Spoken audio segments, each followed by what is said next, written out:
पहुंच रही है। बिल्कुल ठीक है। धन्यवाद, जय बाबा। धन्यवाद, जय बाबा। प्रियतम मेहर प्रभु, कृपा करके हमारे बीच में आप उपस्थित हो जाइए, हमारा मार्गदर्शन कीजिए और आपके दर्शन और सहवास का आनंद हमें दीजिए, यही आपसे प्रार्थना। जय बाबा। ओ beloved God, help us all to love you more and more and more and more and still yet more till we become worthy of union with you, and help us all to hold fast to Baba's daman till the very end. अवतार मेहर बाबा की जय, अवतार मेहर बाबा की जय, अवतार मेहर बाबा की जय। जय बाबा, जय बाबा।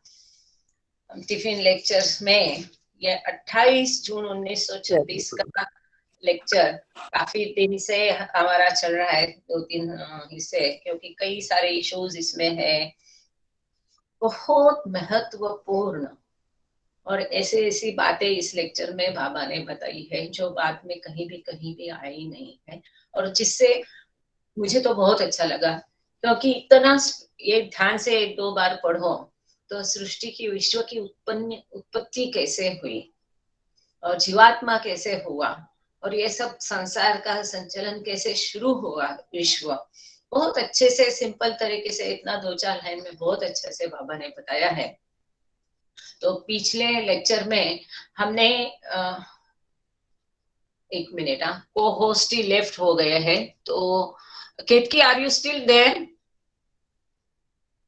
जय बाबा, एक मिनिट, आज थोडंसं केतकी यांना परत ऍडमिट करून घेशील, ते लेफ्ट झाले कसे माहित नाही, ऑटोमॅटिक बाहेर गेली।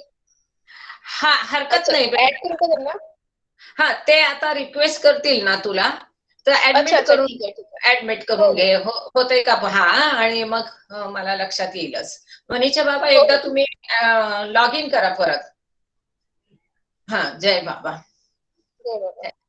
थैंक यू, जय बाबा। आपके ऊपर बहुत निर्भर है अभी आज। क्या नाम है आपका बेटा? प्रियंका। हाँ, जय Baba Priyanka, thank you so much. आज प्रेजेंटेशन के ऊपर पूरा मैटर है। जय बाबा। तो ये पिछले लेक्चर में हमने शुरू किया था कि विश्व की उत्पत्ति कैसे होती है, जीवात्मा कैसे पैदा हुआ, ऐसे जो गहन प्रश्न, जो जिसका उत्तर अभी तक कहीं किसी शास्त्र को नहीं मिला, उनका इतना सीधे तरीके से, जो अगर साइंस का भी विद्यार्थी नहीं है तो उसकी भी समझ में आएगा, इस तरह से बाबा ने यहाँ डायग्राम निकाल करके, ये जो डायग्राम हम देख रहे हैं छोटे छोटे स्क्वायर में दिए हुए, इन्फिनिट चैतन्य फिगर नंबर 9, 10, ये सब बाबा ने बनाए हुए हैं, ऐसा एज्यूम किया जाता है उस समय में। तो इसके माध्यम से बहुत अच्छे से समझाया गया है। तो हमने पिछले लेक्चर में देखा था कि ऊर्जा और तत्व, पदार्थ या प्राण और आकाश, ये क्या होता है और इसका विश्व की उत्पत्ति कैसे हुई, जीवात्मा की उत्पत्ति कैसे हुई, ये हमने एक पेज में बाबा ने पूरा विशद किया था।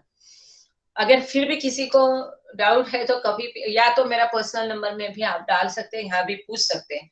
पर पिछले लेक्चर में जो लास्ट एक प्यारा था, बहुत महत्वपूर्ण छोटा प्यारा है, 4 लाइन का, बहुत सुंदर है, उसको हम वापस एक बार रिपीट करते हैं, उसको एक बार पढ़ करके फिर हम आगे जाते हैं।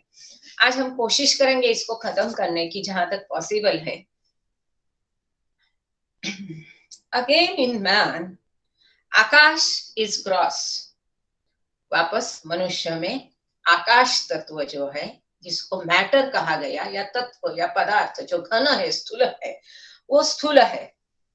मैटर जो है, तत्व जो है, पदार्थ है, वो स्थूल है। बिहाइंड आकाश इज प्राण।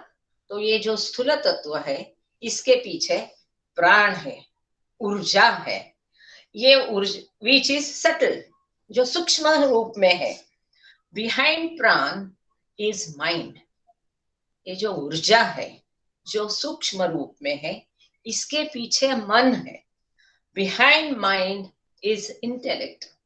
मन के पीछे प्रज्ञा है, बुद्धि है, और बुद्धि के बिहाइंड इंटेलेक्ट इज इगोइज्म, बुद्धि के पीछे अहंकार है।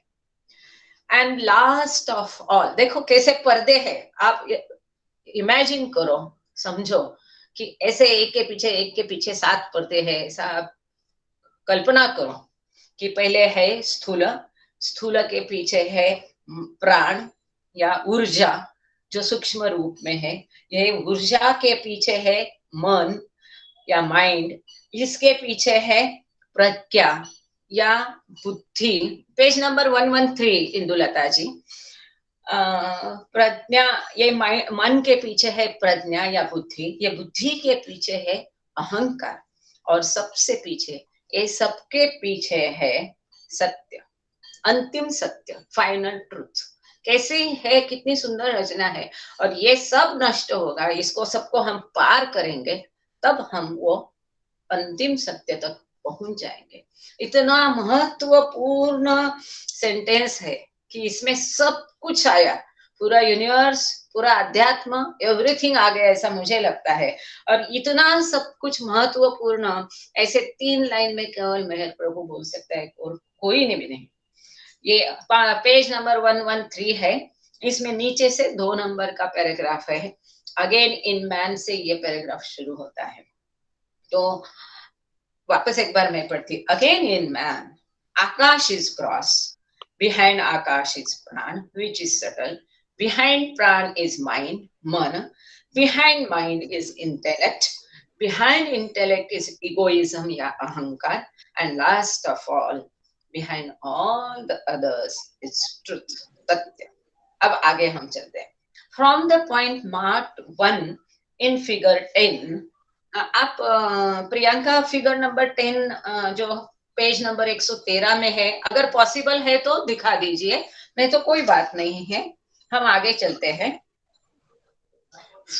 Okay fine. तो मैं भी आपको लॉग इन करती हूँ, पिनअप करती हूँ, तो मुझे दिखाई देगा आपका प्रेजेंटेशन, आपको पिनअप करना पड़ेगा, नहीं? Right, okay fine, right, correct figure, thank you real. तो ये फिगर नंबर 10 में फ्रॉम द पॉइंट मार्क 1, ये कौन सा है? सबसे ऊपर शिखर का बिंदु है 1 नंबर, जिसको ओम पॉइंट कहा गया है, जिसको क्रिएशन पॉइंट कहा, यहाँ पर एक पॉइंट करके, मोस्ट फाइनाइट पॉइंट करके उसको कहा गया था। यहाँ पर पिछले लेक्चर में हमने देखा था फिगर नंबर 9 में। तो ये ओम पॉइंट है, एक नंबर का पॉइंट जो है वो सृष्टि की निर्मिति का पॉइंट है, क्रिएशन पॉइंट है या ओम पॉइंट है। तो यहाँ क्या होता है? From the point marked 1 in figure 10, energy and Akash emerge, यहाँ से सब कुछ निर्माण हुआ। इसके पीछे क्या है? कुछ भी नहीं। इसके पीछे हमने लास्ट लेक्चर में देखा, इसके पीछे इन्फिनिट चैतन्य है। हम बोल सकते हैं एवरीथिंग है, नथिंग है। अब ये कुछ भी नहीं में से ये जो छोटा सा बिंदु है, यहाँ सारी ऊर्जा और सारा तत्व इकट्ठा हो गया है, और इसमें से ये पूरी सृष्टि का धीरे धीरे निर्माण हो गया है। सो ये जो पॉइंट नंबर 1 है, इसमें ऊर्जा, इसमें से, इस बिंदु से ऊर्जा और तत्व या तो प्राण और आकाश प्रकट हो गए हैं, निकले हैं, टुगेदर विथ देयर इनड्वेलर चैतन्य। अब जो प्राण और आकाश, आप ऊर्जा, कृपा करके अपना माइक बंद कर दीजिए प्लीज, कृपा करके अपना माइक बंद, राजू जी अपना माइक बंद करेंगे प्लीज, जय बाबा, थैंक यू। तो ये जो बिंदु 1 है, ओम पॉइंट, इसमें से ये ऊर्जा और तत्व दोनों निकले हैं, लेकिन वो अकेले नहीं, विथ देयर इनड्वेलर चैतन्य, उनके साथ जो चैतन्य है और जो उनमें समाविष्ट है, उसको लेकर के ये ओम पॉइंट से ये दोनों निकले। कौन निकले? ये ऊर्जा और तत्व, ये चैतन्य, उनके अंदर जो चैतन्य समाविष्ट है उसको लेकर के वो वहां से निकले। चैतन्य देन बिकम्स लाइफ और जीव इन द बॉडी। तो ये जो इनके साथ ये जो ऊर्जा और तत्व है, इनके साथ जो चैतन्य निकला वो जीवात्मा बना, ये शरीर बना।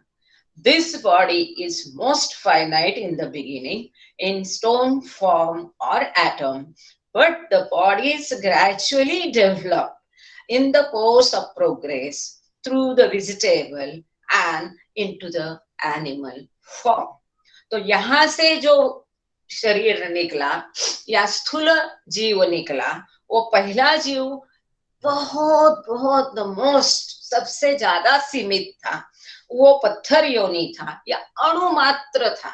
एटम मीन्स अणु मात्र, एक अणु निकला यहाँ से, एक रजकण था, ये एक रजकण, ऐसा पिछले लेक्चर में हमने देखा था। तो ये एकदम सीमित फॉर्म में जो अणु वहां से निकला, रजकण फॉर्म में निकला या पत्थर के रूप में निकला, पर लेकिन आगे धीरे धीरे इसका शरीर विकसित होते गया। इसकी जो प्रगति है, विकास की क्रिया है, इसके अंदर ये बहुत सीमित रूप में जो अणु था, इसका शरीर प्रगत होते होते, विकसित होते होते पेड़ पौधे, वेजिटेबल और पशु रूप में वो फॉर्म, ये बहुत सीमित फॉर्म धीरे धीरे ऐसे पत्थर योनि से निकल करके पौधे और पशु योनि तक ये विकसित होते होते धीरे धीरे विकसित होते गया। In animal form, Chaitanya becomes instinct, and in human form, intellect. अब यहाँ तक एक विकास की प्रक्रिया अलग बाबा ने की है, और यहाँ से यहाँ बाबा ने कीड़े मकोड़े जलचर इसको सबको एक इसमें डाल दिया, ठोक ठोक 3 भाग किए हैं। क्योंकि मेन मुख्य जो मुद्दा है वो ये है कि यहाँ पर पशु योनि में जो चैतन्य है वो और विकसित होता है, और वो सहज प्रवृत्ति या इंस्टिंक्ट में बदल जाता है। आगे चलकर यही चैतन्य मनुष्य रूप में इंटेलेक्ट या प्रज्ञा या बुद्धि के रूप में प्रकट होता है। This intellect in human form is that very जीव or Chaitanya that was present in the atom form in the very beginning. अब मनुष्य रूप में जो ये चैतन्य प्रज्ञा या बुद्धि जो अब तक नहीं थी, मनुष्य योनि तक प्रज्ञा या बुद्धि नहीं थी, वह मनुष्य योनि में ये चैतन्य इस फॉर्म में बुद्धि के रूप में या इंटेलेक्ट या प्रज्ञा के रूप में बदल गया, विकसित हो गया। लेकिन जो पहले से, मतलब बाकी फॉर्म में नहीं था, लेकिन सुप्त फॉर्म में पहले से जो अणु रूप है, 0.1 है, जो ओम पॉइंट निकला, तब से this intellect in human form is that very जीव that was present in the atom from in the very beginning. तो ये बहुत शुरू की अवस्था जो है, एकदम बिगिनिंग ऑफ द बिगिनिंग, तभी बाबा को ये ट्यून पसंद थी। तो एकदम beginning of the beginning, most पहली शुरुआत जहां से ये बहुत सीमित रूप में अणु निकला, तब भी इसके अंदर ये प्रज्ञा मौजूद थी, लेकिन वो प्रकट नहीं हुई थी, वो चैतन्य प्रकट रूप नहीं लिया था, वो जीव में वो समाविष्ट थी। जो जीव है वो अणु में जो जीव है, जो आत्मा है, उसमें ये लिपटी थी, सुप्त थी, छिपी हुई थी। फ्रॉम इट्स मैनिफेस्टेशन, ये निर्माण हुई नहीं, ये प्रकट हुई। From its manifestation as intellect in human form, Chaitanya gradually transforms into inspiration for those spiritually advanced persons progressing on the path of the truth, Paramatma, and from there it culminates in realization. अब यहाँ क्या होता है, ये अणु से लेकर पशु योनि तक कुछ नहीं था, पशु योनि में ये चैतन्य विकसित हो गया इंस्टिंक्ट या सहज प्रवृत्ति करके, फिर मनुष्य रूप में ये चैतन्य विकसित हो गया या परिवर्तन उसका हो गया इंटेलेक्ट प्रज्ञा या बुद्धि में। अब मनुष्य योनि में क्या होता है, यहाँ ये पूर्ण प्रगत अवस्था में है। अब ये यहाँ पर ये तब तक ये विकसित हो गया, अब इसका परिवर्तन होता है, किसमें होता है, प्रेरणा में। ये मनुष्य फॉर्म में, from its manifestation as intellect in human form, chaitanya gradually transforms into inspiration. मनुष्य फॉर्म में ये चैतन्य प्रेरणा बन जाता है, उसका परिवर्तन, चैतन्य का परिवर्तन होता है प्रेरणा। For those spiritually advanced persons progressing on the path, जो अध्यात्म पथ पर प्रगत आत्मे है और जो परमात्मा को देख चुके हैं, उससे एक हो चुके हैं, जिनको अंतिम सत्य मिला है, and from there it culminates in realisation. तो मनुष्य रूप में ये जो प्रज्ञा या बुद्धि है, इसका प्रगटीकरण होता है, और ये प्रगटीकरण आगे चलकर ये चैतन्य इंस्पिरेशन में, प्रेरणा में परावर्तित होता है। और जब ये आत्मा अध्यात्म पथ पर प्रगत होती है और जब उसको ईश्वर साक्षात्कार होता है, तब यही चैतन्य की परिणति किसमें होती है, साक्षात्कार में होती है। अब ये ऐसा धागा है, एक्चुअली मैंने कहा था लास्ट टाइम कि ये सब मैं चार्ट के माध्यम से एक अच्छे से लिख के बताऊंगी, but sorry I couldn't do that. तो कोई बात नहीं है, चाहे तो ये चार्ट बना करके वापस नेक्स्ट लेक्चर में हम देखेंगे, पर अभी इतना ही समझ लीजिए कि ये अणु फॉर्म में जो था, वहां से चैतन्य एकदम सुप्त था, और वो चैतन्य पशु योनि में सहज प्रवृत्ति बना। ये चैतन्य मनुष्य रूप में प्रज्ञा या बुद्धि बना। वहां उसका प्रगटीकरण होने के बाद यही चैतन्य परावर्तित होता है, उसका परिवर्तन होता है इंस्पिरेशन में, प्रेरणा में, और जो उसको अध्यात्म पथ पर प्रगत करता है, जिसमें उसकी मदद करता है। और जब वो उसको वो ईश्वर से एक हो जाता है, ईश्वरी साक्षात्कार जब उसे प्राप्त होता है, तो यही चैतन्य की परिणति साक्षात्कार में होती है। कितनी बड़ी बात है, कितनी लंबी प्रोसेस है, 4 लाइन में इतना सुंदर बता। ये चैप्टर भी बहुत महत्वपूर्ण है, इसके एक एक पैराग्राफ इंपॉर्टेंट, जैसा वो भी प्यारा बहुत इंपॉर्टेंट है, ये भी पैराग्राफ हम अभी पेज नंबर 114 में है। ये भी आप एक बार वापस पढ़िए, 2-4 बार पढ़ने के बाद समझ में जरूर आ जाएगा।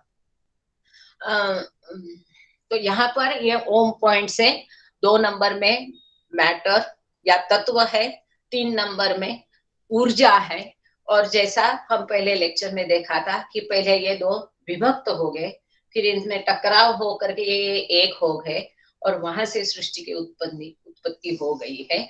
अब हम आगे चल के पेज नंबर 114 में जो टेबल दिया है, क्या आप वो दिखा सकते हैं प्रियंका? मैं आपका नाम गलत भी बोल सकती हूँ, हाँ भूल जाती हूँ। ये नहीं, एक टेबल है, टेबल नंबर 2 करके पेज नंबर 114 में आप अगर दिखा सकते तो ठीक है। वो मैंने आज भेजा था उनको। नहीं, ये नहीं, इसके पहले ये सब बाद वाला है, इसके पहले, इसके भी पहले। अच्छा नहीं है यहाँ पर, नहीं ये नहीं, छोड़ दीजिए, शायद टेबल नहीं दिया। प्रियंका, तो आप Priyanka last table, Priyanka last table. अच्छा, Kirti is there, very good, thank you. So हाँ दिस वन, हाँ का नहीं, एक हे, कैन यू सी दिस? हे टेबल है, मागे जा पियू मागे जा, अजून जा नाहीये का? हा असू दे, आज पाठवलाय मी, हा टेबल 2 म्हणून आहे, पेज नंबर 114 लिहिलंय, हरकत नाही, राहिलं असेल ते पेस्ट करायचं, हा राहिलं ते पेस्ट करायचं। No problem, so you be here, कोई बात नहीं है। तो यहाँ पर एक टेबल फॉर्म में उसको उन्होंने बहुत अच्छे से दिया है कि कौन से फॉर्म है, रूप है, ये कौन से रूप में ये जो आत्मा या जीवात्मा या शिवात्मा, इसकी अवस्था मतलब क्या अवस्था में यह आत्मा होता है, और इसका जो चैतन्य का प्रगटीकरण हर एक अवस्था में कैसा कैसा विकसित होते जाता है, ये टेबल में दिखाया गया है। बहुत सुंदर टेबल है। आप लोगों को चाहिए तो व्हाट्सएप में ये मीटिंग जारी रख के भी आप लोग व्हाट्सएप में पीछे जा करके उसको 114 नंबर पेज में देख सकते हैं। इसमें प्रथम रूप क्या है? सबसे प्रथम है पत्थर। तो बाबा ने पत्थर से लेके वेजिटेबल तक, स्टोन एंड वेजिटेबल सब एक फॉर्म में यहाँ पर इन दिनों बाबा ने डाले हैं। तो स्टोन एंड वेजिटेबल सॉरी, एक minute.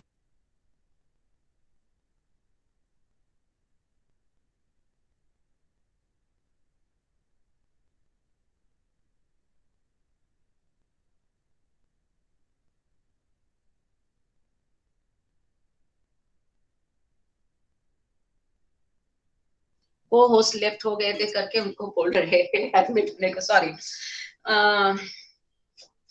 Mr. Palve, please don't take any phones now, straight away cut it and get into the meeting. Sorry. तो इसमें जो स्टोन से लेके स्टोन एंड वेजिटेबल फॉर्म जो है, पत्थर और पेड़ पौधे रूप तक जो है, इसमें क्या स्टेट होता है आत्मा का? वो जीवात्मा होता है। और इसमें चैतन्य का प्रगटीकरण कैसा है? ये अति प्राचीन है। क्यों? क्योंकि वहां से इन्फिनिट चैतन्य जो है, जो अमर्याद चैतन्य से वो निकला है, तो उसका चैतन्य अति प्राचीन चैतन्य करके उसको दिया है। आगे चलकर ये विकसित होता है पशु योनि में, एनिमल फॉर्म में। पशु योनि में भी इसकी अवस्था जो है, ये जीवात्मा ही रहता है। और इसका चैतन्य का प्रगटीकरण जो है, मैनिफेस्टेशन ऑफ चैतन्य जो है, वो कैसा रहता है? तो वो सहज प्रवृत्ति में विकसित। जैसे हम देखते हैं जानवरों की सहज प्रवृत्ति बहुत डेवलप हो चुकी है। जैसे कि उनको कान या गंध, या एकदम उनको अभी हिरण कहीं चढ़ रहा है तो उसको तुरंत पता चलता है दूर से भी अगर बाघ आ रहा है तो। ये एक उदाहरण के तौर पर बता रही हूँ ताकि ये क्लियर हो जाए। तो यहाँ पर मैनिफेस्टेशन ऑफ चैतन्य में इंस्टिंक्ट, प्रेरणा, जन्म। अब प्रेरणा जन्म, इसका नीचे फुट नोट दिया है, उसको अभी पढ़ लेते हैं। Prerana means urging, incitement, stimulus, and janma means birth, that is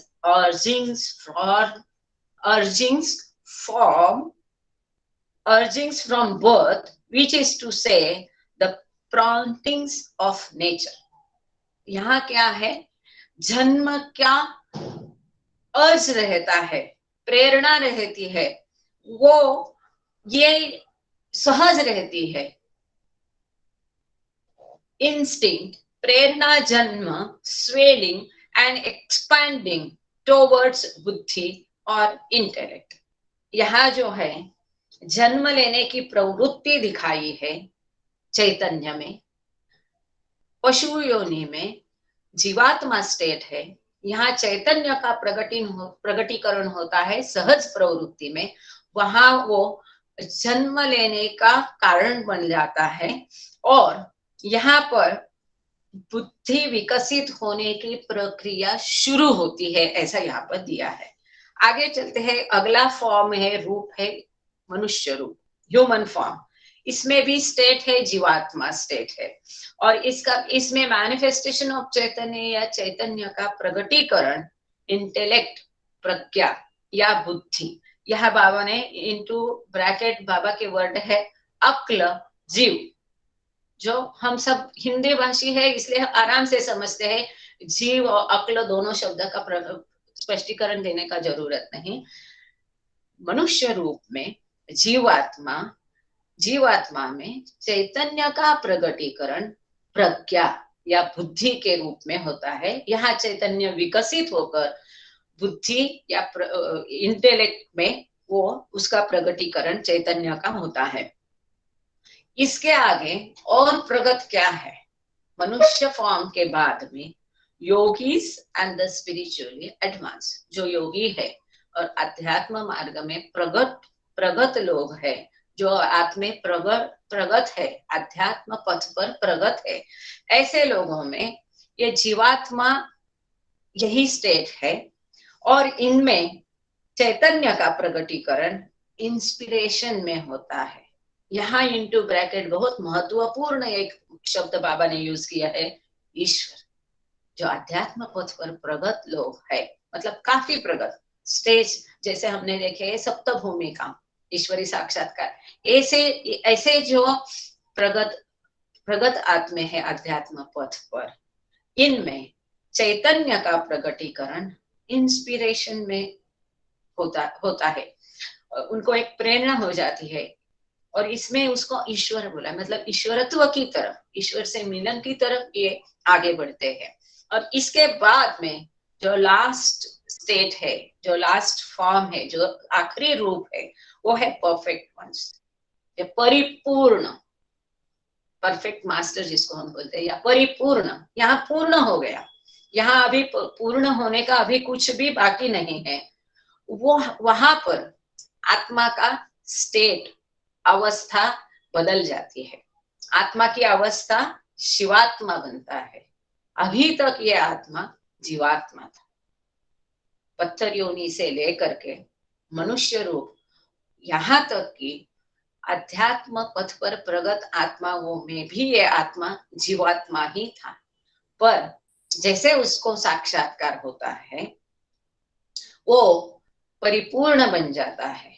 और नेचुरली साहजिक है कि परिपूर्ण मतलब शिवात्मा बन जाता है, वापस परमात्मा होता है, ओवरसोल, उसमें ये आत्मा ओवरसोल में परमात्मा में विलीन हो जाता है। और यहाँ पर चैतन्य का प्रगटीकरण साक्षात्कार में हो जाता है। ये जो चैतन्य जो अणु रूप से लेकर था, जो सूक्ष्म था, और जैसा हमने पहले भी देखा, मन, अहंकार, बुद्धि, ये सब में जो लिपटा हुआ था, आखिरी में तब वो जाके ये सब जो बैरिकेड्स है, पर्दा हटा के ये आखिरी में अंतिम सत्य तक पहुंचता है। और वहां पर इस चैतन्य का प्रगटीकरण साक्षात्कार में होता है। यहाँ ये आखिरी फॉर्म है, परिपूर्ण, वो शिवात्मा बनता है और उसका चैतन्य साक्षात्कार में, उसका चैतन्य का प्रगटीकरण साक्षात्कार में होता है। मैं इस किताब में अपने मन का कुछ भी कभी भी बोलती नहीं, और इतना हैसियत है भी नहीं। जो बाबा ने इसमें लिखा है वैसे की वैसे, मुझे जैसा समझा, जितना समझा, ये मैं आपको बताने की कोशिश करती हूँ। अगर किसी को कुछ मिसअंडरस्टैंडिंग इसमें से होता है, क्योंकि एक दो घटनाएं ऐसी हुई है, तो कृपा करके प्राइवेटली मुझे, या यहाँ पर भी आप बोल सकते हैं कि इसको मैंने ऐसा समझा, ठीक है कि नहीं, या यहाँ नहीं बोलना है तो आप पर्सनली भी मैसेज डाल सकते हैं, बात कर सकते हैं, अगर फोन नहीं मिलता कई बार तो।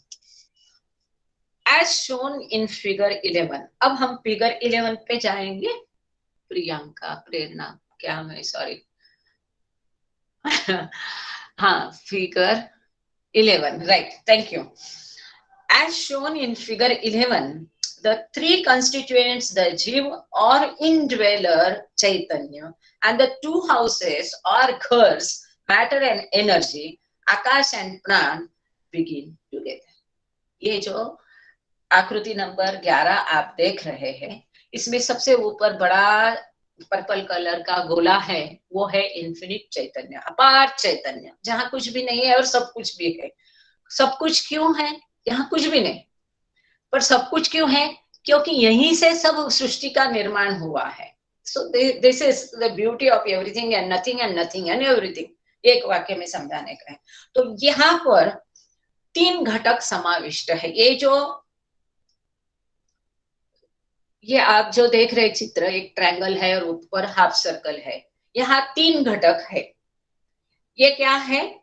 जीव है, इसके अंदर जो इंडवेलर में, उसमें समाविष्ट चैतन्य है, और इसके 2 घर है। ये 2 घर कौन से हैं? तत्व और ऊर्जा। आकाश और प्राण, ये दोनों मिलके being together Chaitanya dwells in the house of subtle.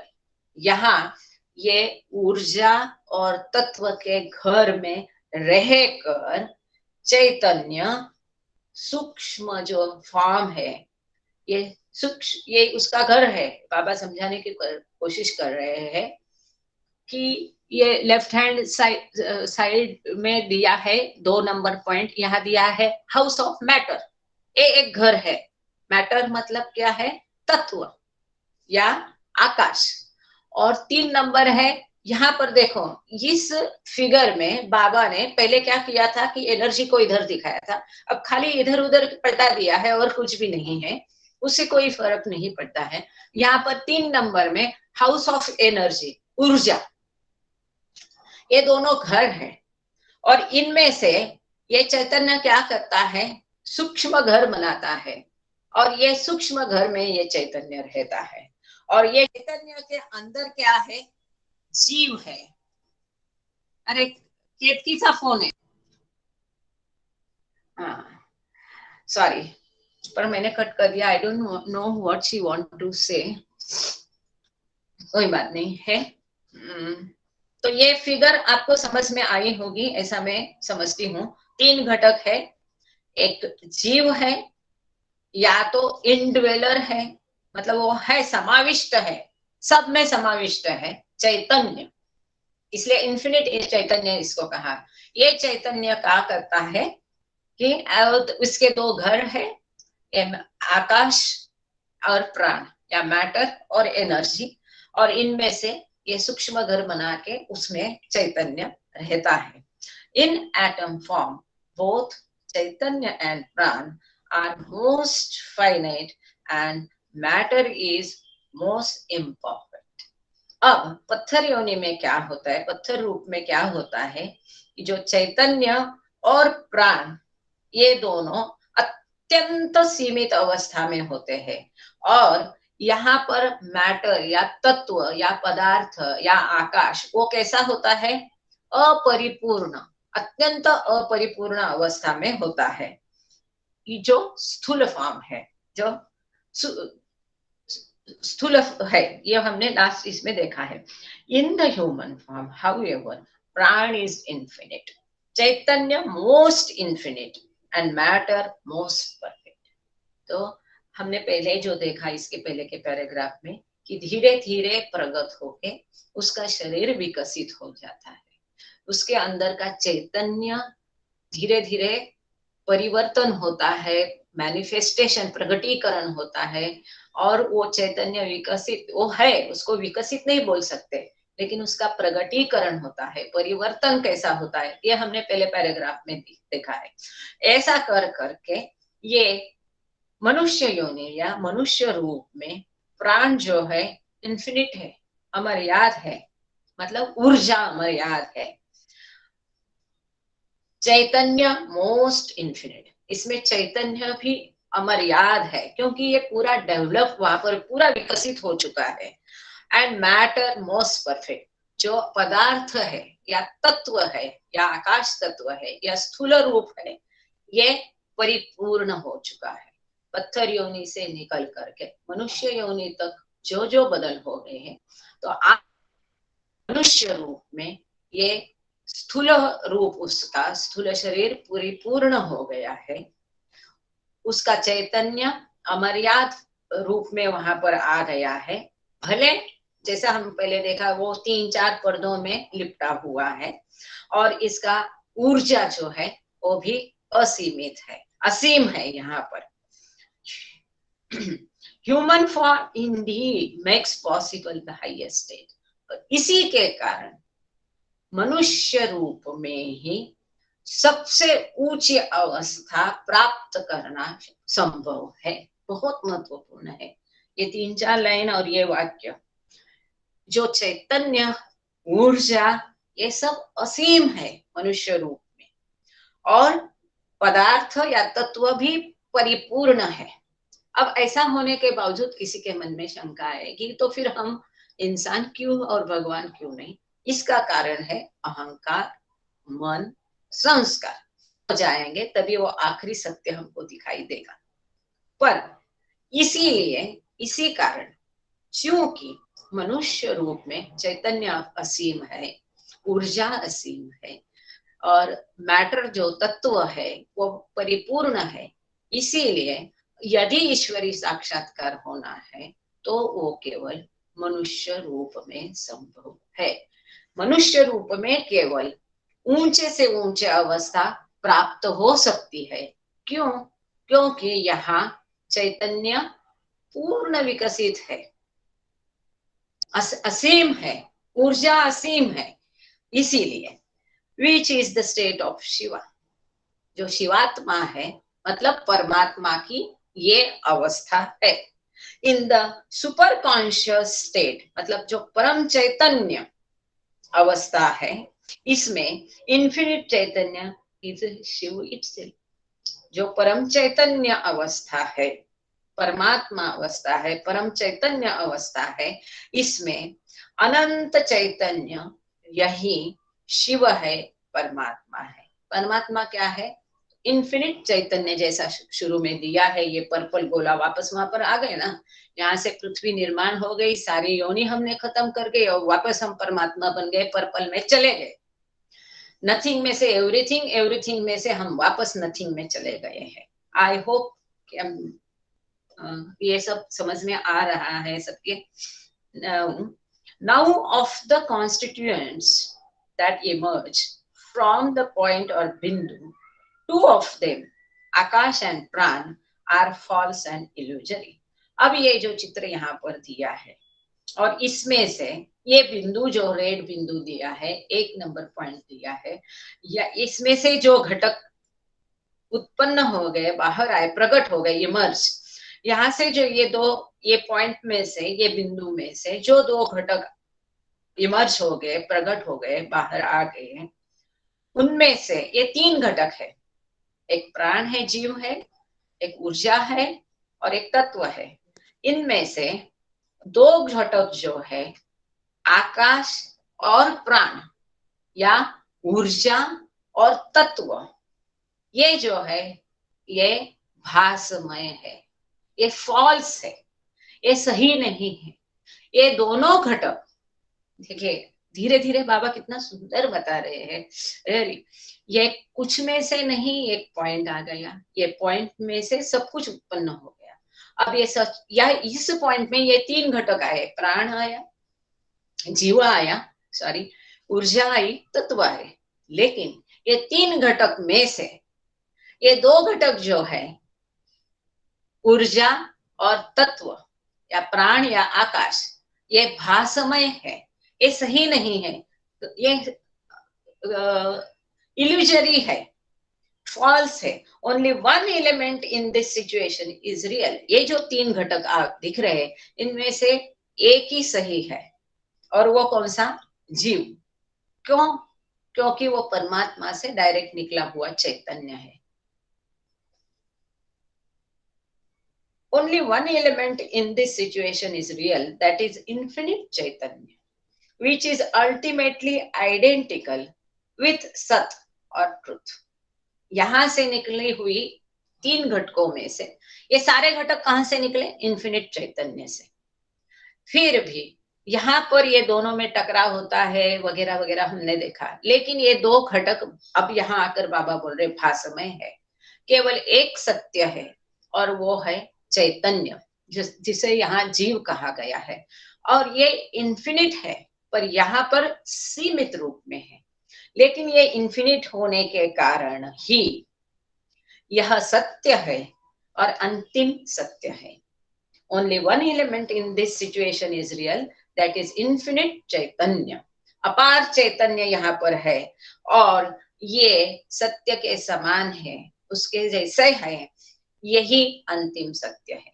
Now, how does it happen that this infinite Chaitanya becomes जीव in the human form?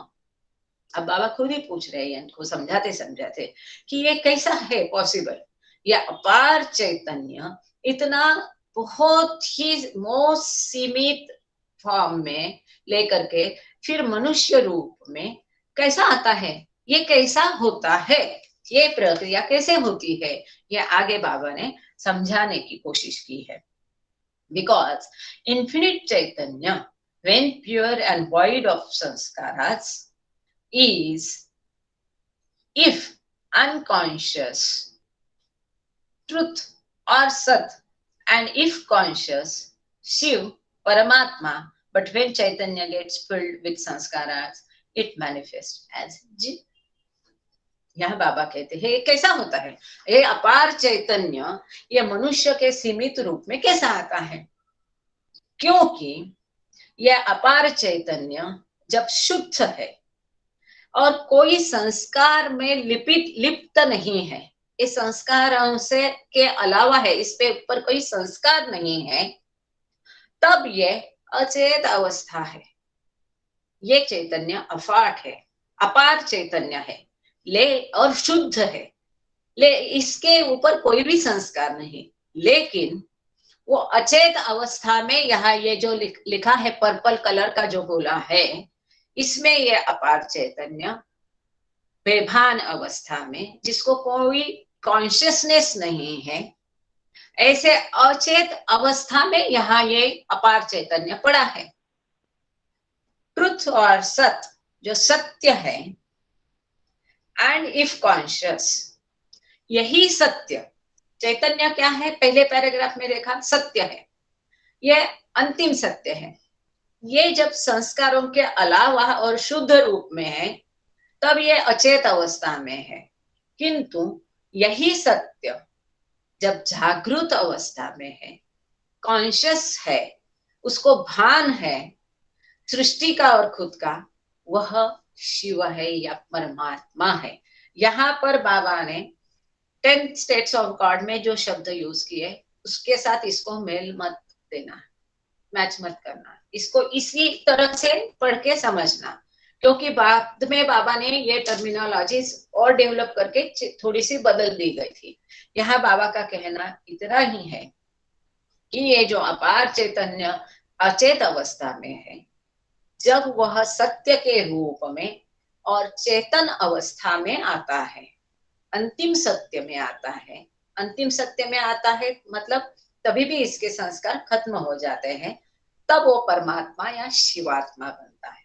But जब ये चैतन्य संस्कारों से भरता है, संस्कारों में लिपट जाता है, तब यह अपार चैतन्य जीव के रूप में आता है, जीव के रूप में इसका प्रकटीकरण होता है। इस पैराग्राफ की शुरुआत बाबा ने की थी कि यह इतना अपार चैतन्य होके ये सीमित मनुष्य फॉर्म में कैसा आता है, कैसा आता है, संस्कारों के कारण आता है। In short this very samskaras, बहुत अच्छा, ये भी पैरा बहुत सुंदर है, आप ये रिपीटेडली 2 बार 4 बार 10 बार पढ़ो। These very sanskaras serve as the cause of pran and akash, energy and matter, manifestations and experiences. ये जो संस्कार है ये सबकी जड़ है। इन संस्कारों के कारण ये आकाश और प्राण या ऊर्जा और तत्व, ये सबका और प्रगटीकरण और अनुभव, ये सब उत्पन्न हुए। संस्कारों के ही कारण सब कुछ उत्पन्न हो गया। वो कैसा, वो भी आगे बाबा ने दिया। It was the original movement in the very beginning that created these sanskaras, which are natural in the various subhuman forms of stones, vegetation and animal. ये कैसे हुआ, एक लहर उत्पन्न हो गई। लहर क्या थी, Who am I? ओ हम, मैं कौन हूं, एक लहर उत्पन्न हो गई। और जैसे ही लहर उत्पन्न हो गई मतलब इच्छा उत्पन्न हो गई। जैसे कोई इच्छा उत्पन्न होती संस्कार उत्पन्न हो जाते। ये जो हलचल मची, ये जो मूवमेंट हुई, बिगिनिंग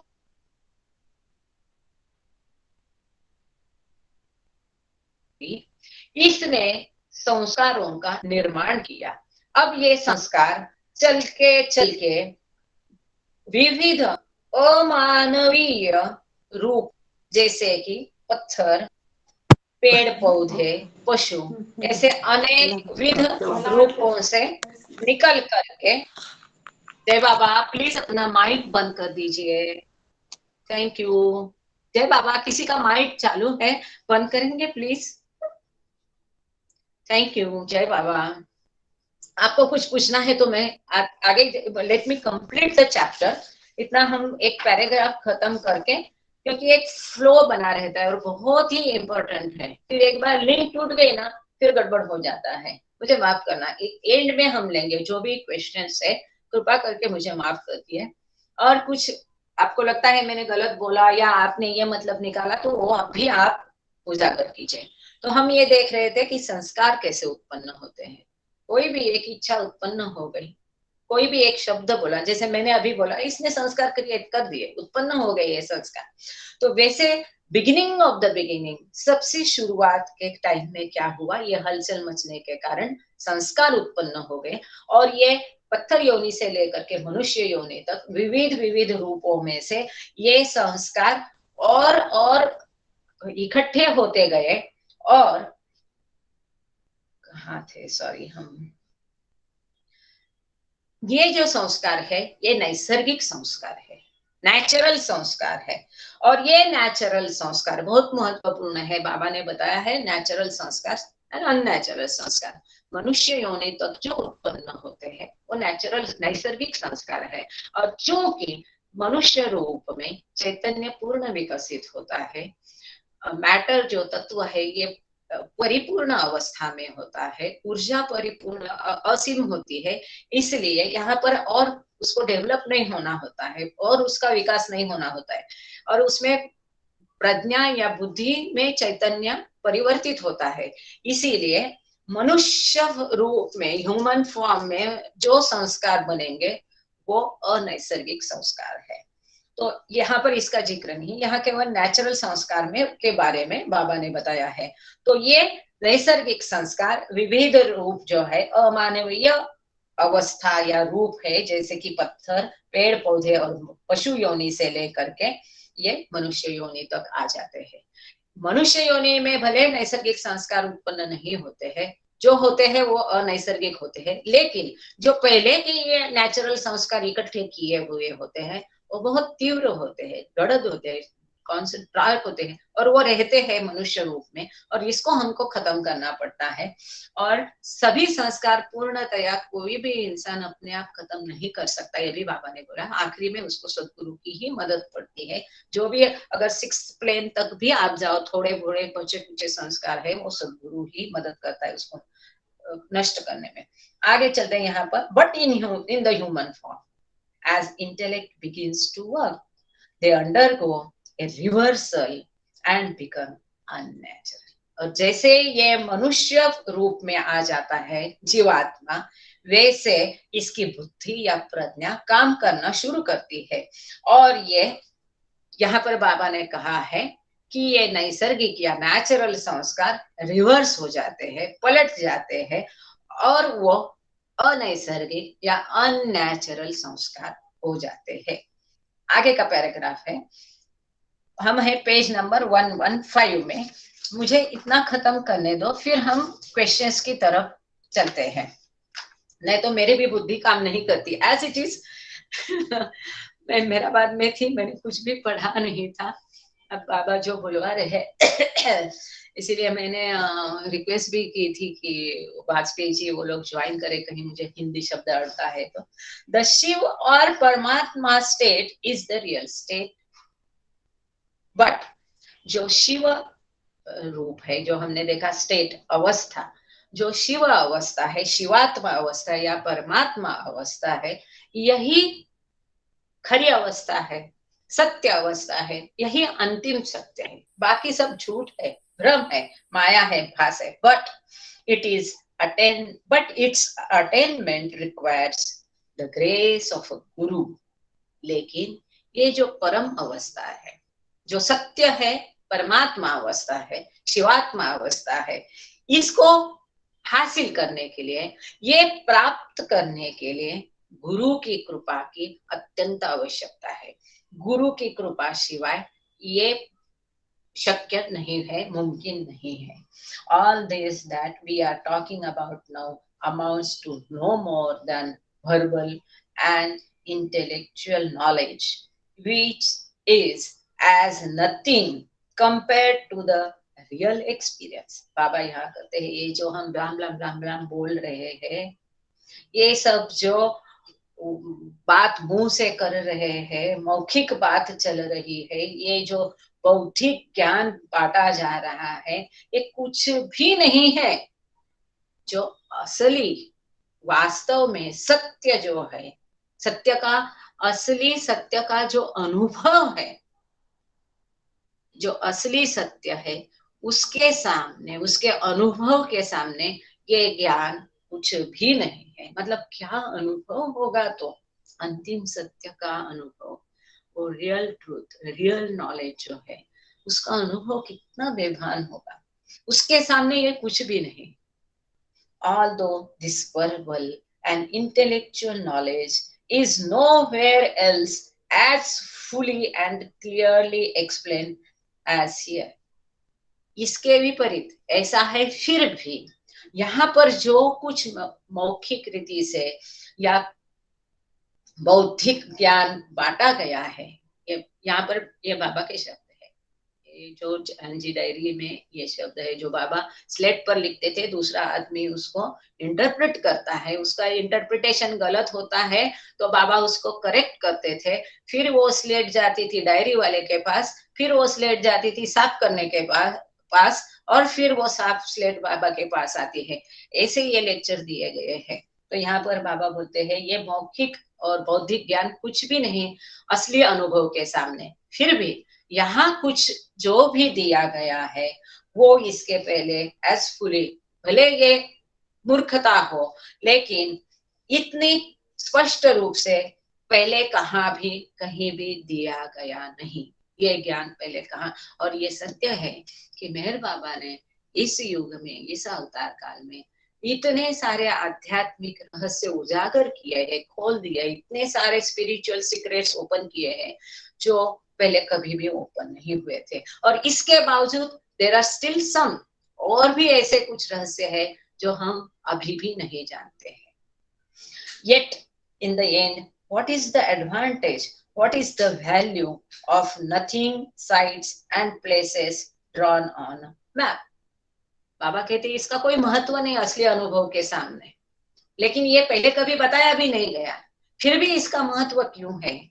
क्योंकि अगर एक नक्शा आपने बनाया है और उसमें अलग अलग जगह दिखाई नहीं गई है और कुछ भी उसमें जगह दिखाई नहीं है, नक्शा वो पॉइंट्स बताया नहीं है, प्लेसेस बताई गई नहीं है, साइट्स बताई गई नहीं, तो वो नक्शा किस काम का? तो ये जो लेक्चर्स है ये एक नक्शा के भांति काम करेगा. The real place itself has actually to be seen. इसके बावजूद जो अंतिम सही सत्य जगह है, जो ये पर्पल है, इन्फिनिटी इंटेलिजेंस, इसमें हमें समा जाना है, वो देखने लायक है. वही देखना, यही एक जगह है जो देखने लायक है, वो देखनी चाहिए, मतलब अनुभव करनी चाहिए. सपोजिशंस जो अनुमान है, suppositions and indication on the map are not enough. ये नक्शा पे जो खाली अनुमान बताए गए हैं, संकेत बताए गए हैं, इतना ही काफी नहीं है.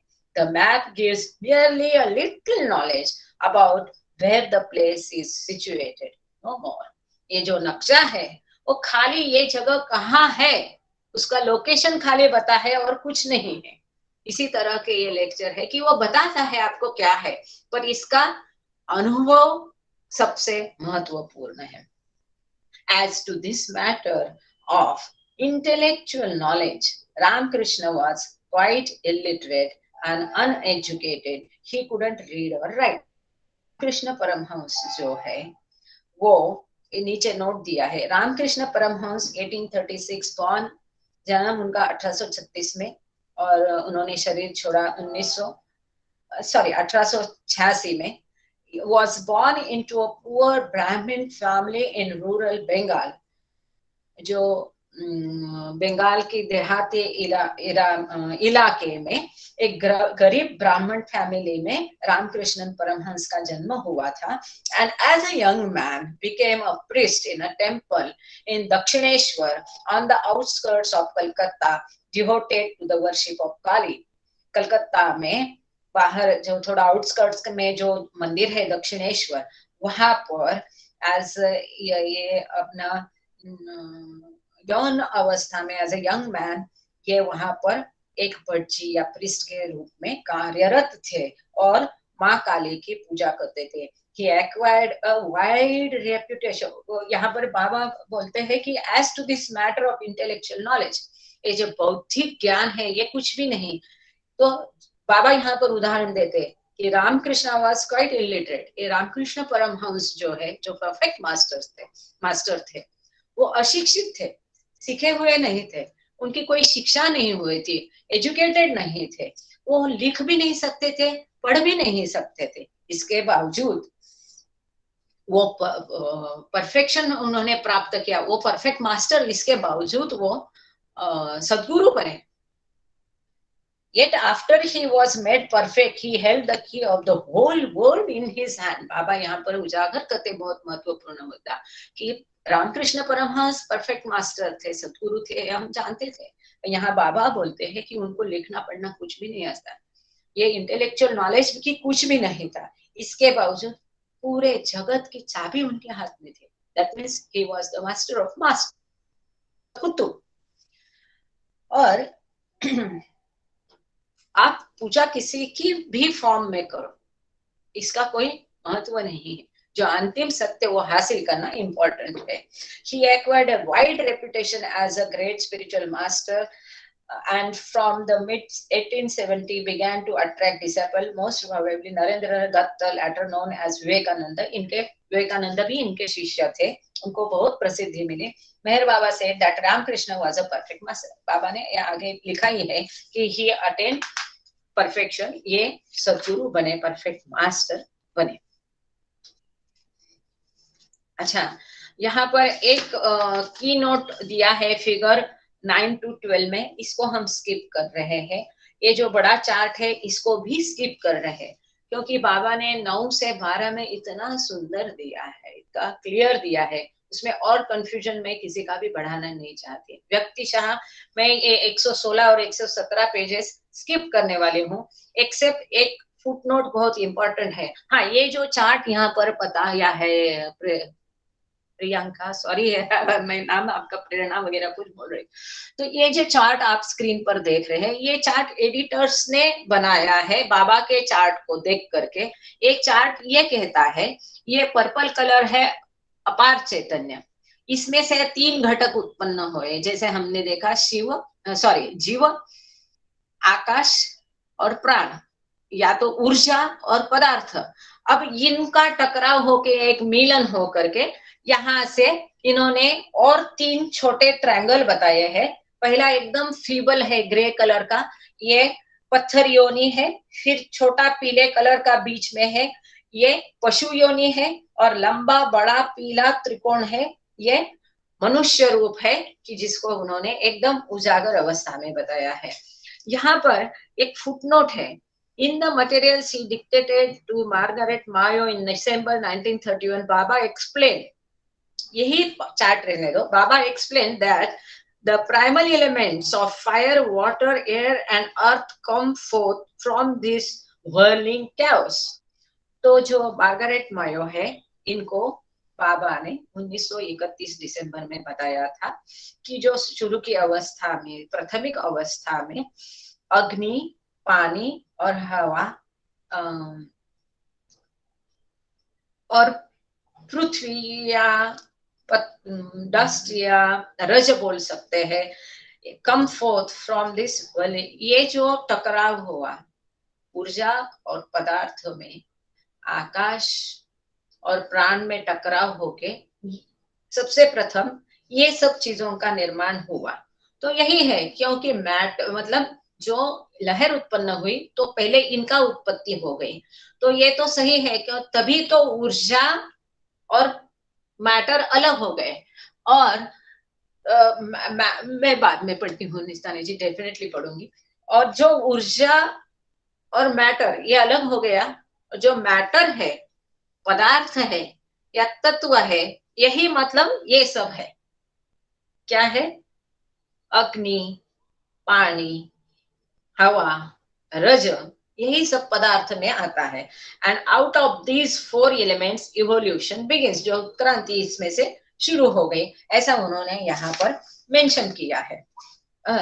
Word teacher, turning to the subject of the coming of the word teacher and associated movements and manifestations, Shri explain, वो कहा क्या रुक रुक के होता है, जैसा आप लोग कुछ पूछना चाहते हो, वहां पे बाबा मंडली पूछते थे, तो कहा वहां किसी ने एक सब्जेक्ट छेड़ा, तो यहाँ पर पे ये जो विषय है कि जगत का, जैसा बाबा ने वहां मेंशन किया कि परमहंस के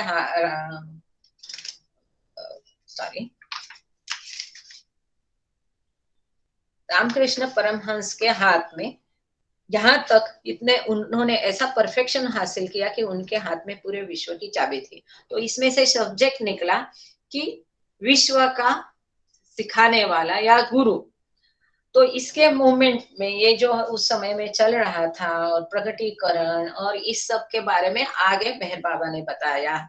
Whether one becomes famous or otherwise depends generally on the circumstances and surroundings at a given time. ये हमने पिछले बार भी इसको देखा है।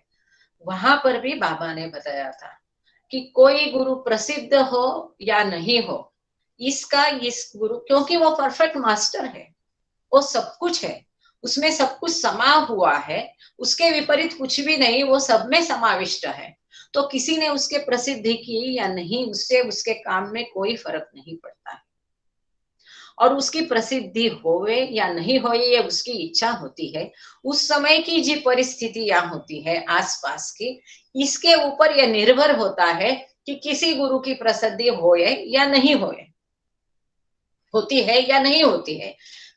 ये हमने लास्ट लेक्चर में भी देखा था। इसमें मेरा अपना कोई शब्द नहीं है, मैं वापस उसको मेंशन करती हूँ, स्पष्ट करती हूँ। और अच्छा है कि बाबा ने यहाँ पर वो सेंटेंस वापस से दिया है कि कोई प्रसिद्ध होता है या नहीं होता है, ये उस वक्त की आसपास की जो परिस्थितियां है उसके ऊपर निर्भर होता है, वो डिसाइड करती है, वो परिस्थिति तय करती है।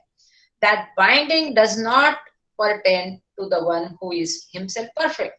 वो प्रसिद्ध हुआ या नहीं हुआ उससे कोई फर्क नहीं पड़ता, क्योंकि वो परिपूर्ण है, परफेक्ट है, सद्गुरु है। It pertains rather to the world, संसार को उसका फर्क पड़ता होगा, कौन प्रसिद्ध गुरु है, तो सारी, अरे ये प्रसिद्ध है तो सब उसके पीछे जाते हैं, वो गया करके वो जाता है ना। ये एक सहज प्रवृत्ति है जनमानस की, which is forcibly pulls him out in the public notice. और ऐसा कई बार होता है कि ये जो जनता है वो जबरदस्ती उसको दुनिया की नजर में लाना, निगाहों में लाना चाहती है। जो किसको? ये परफेक्ट मास्टर को। अब बाबा की मंडली हमेशा कंप्लेन करती थी इस समय बाबा से कि बाबा देखो इधर भीड़ है, उधर भीड़ है, लोगों को इतना आप ये है, आते नहीं, इधर कोई भी आता नहीं, इतने गिने चुने आते हैं, ये हमेशा तकरार रहती थी। और वो लोग हमेशा कोशिश करते थे किस किस को लाने की, और बाबा उनको टालते रहते थे, वो अपने आप को ढक के फिरते थे, ये ढको ये ठेको। उन्होंने कभी अपने आसपास में भीड़ पसंद नहीं की थी। बाद में वो तो परम दयालु है कि चलो जितनों को मेरा दर्शन हो जाए, उन्होंने बाद में दिया भी था। तो यहाँ पर पूर्ण विराम नहीं है, अल्प विराम का भी स्वल्प विराम हम लेते हैं, क्योंकि मुझे लगता है कि एक नाना सायरे जी का भी माइक खुला था, किसी के कुछ सवालात है। मैं वापस कहती हूँ, आई एम नॉट मैं कोई बड़ी हस्ती नहीं हूँ। यहाँ पर अभी प्रकरण खत्म होने में खाली 2 पेजेस बाकी है, फिर भी हम जल्दबाजी नहीं करेंगे क्योंकि मैटर कॉम्प्लिकेटेड है। कभी बाबा विश्व उत्पत्ति, जीवात्मा की उत्पत्ति बताते हैं, उसी में संस्कार, अहंकार, सेजेस सब कुछ समा जाते हैं, केवल बाबा ही कर सके इतने कम शब्दों में इतना कुछ महत्वपूर्ण। ये चैप्टर बहुत इंपॉर्टेंट है। 28 जून आप मार्क करके रखो। और कभी बाबा एकदम लोगों ने जैसा अभी हम पूछना चाह रहे प्रश्न पूछे हैं उसके सवाल के जवाब बाबा ने यहाँ दिए है। पिछले बार हम सर्कल देखा था तो इसको आगे बाबा ने कंटिन्यू किया है, उसका भी चार्ट रेडी है।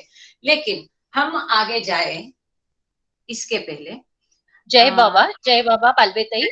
नेहा अरे जय शरद हाँ Neha Sharad wants to talk something, I think, okay because she हाँ raised hand.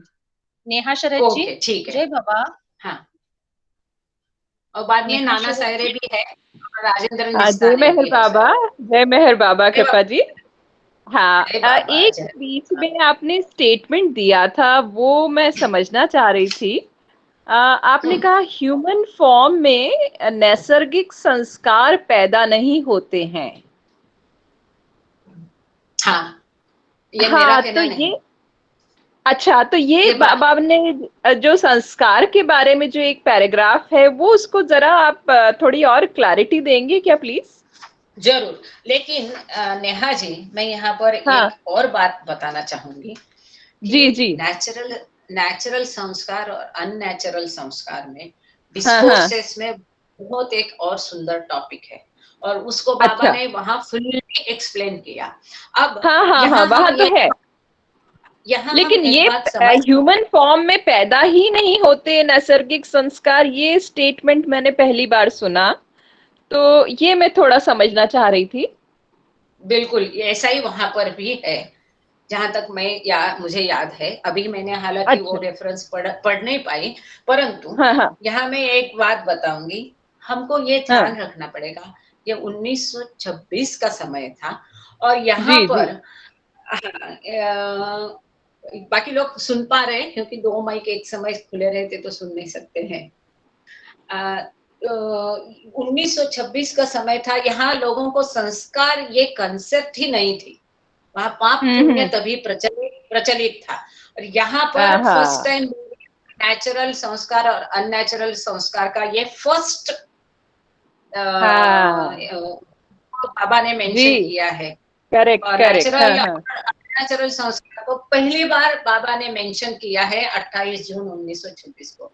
तो यहाँ पर लोगों हम्म। को समझ में आया, इतना ही बाबा ने बोला कि जो यहाँ जो किताब में दिया है कि अननेचुरल संस्कार सॉरी ये बोलते में ऐसा नेचुरल जो संस्कार है ये पशु योनि तक जो भी उत्पन्न होते ये नेचुरल संस्कार या नैसर्गिक संस्कार है। जैसे ह्यूमन फॉर्म होता है तो यही संस्कार जो है they undergo reversal and become unnatural. यहाँ पर बाबा ने बोला है कि तो यही ये संस्कार इसकी क्या एक्सप्लेनेशन, इसकी एक्सप्लेनेशन चाह रही थी। ये कैसे कैसे अंडरगो, मतलब ये कैसे बदलने कैसे लगते हैं ये संस्कार? बोलती हूँ। आप 2 मिनट हाँ, माइक थोड़ा मुझे बंद करेंगे एग्जाम्पल क्योंकि अगर क्या दे सके, इसमें कुछ एग्जाम्पल दे जी सके तो। जरूर जरूर जरूर मैं कोशिश करती हूँ। देखो अभी क्या है, पशु योनि तक बुद्धि विकसित नहीं है, मनुष्य योनि में बुद्धि विकसित है। पशु योनि तक इंस्टिंक्ट पर काम चलता है, वहां भाई बहन पोता यस यस तोता लड़का यस। कुछ भी हिसाब नहीं होता है। आप तो साहित्यिक है, आप अच्छे से जानती है वहां जी पर जी, ये जो तो है। वास इंस्टिंक्ट इंस्टिंक्ट हम समझते हैं, इंस्टिंक्ट के बाद जो ह्यूमन फॉर्म में आते हैं। बस मुझे यहाँ एक कंफ्यूजन बस यही हो रहा है, जो नहीं संस्कार हम पैदा होते हैं नैसर्गिक संस्कार, ये स्टेटमेंट में मुझे थोड़ा तो कुछ एग्जाम्पल। और हाँ, चलिए मैं सॉरी, मैं सुनती हूँ, आप बोलिए पहले। हाँ मैं पहले खत्म कर देती हूँ तो शायद उसके एक्सप्लेनेशन में आपके सवाल का जवाब मिल जाएगा।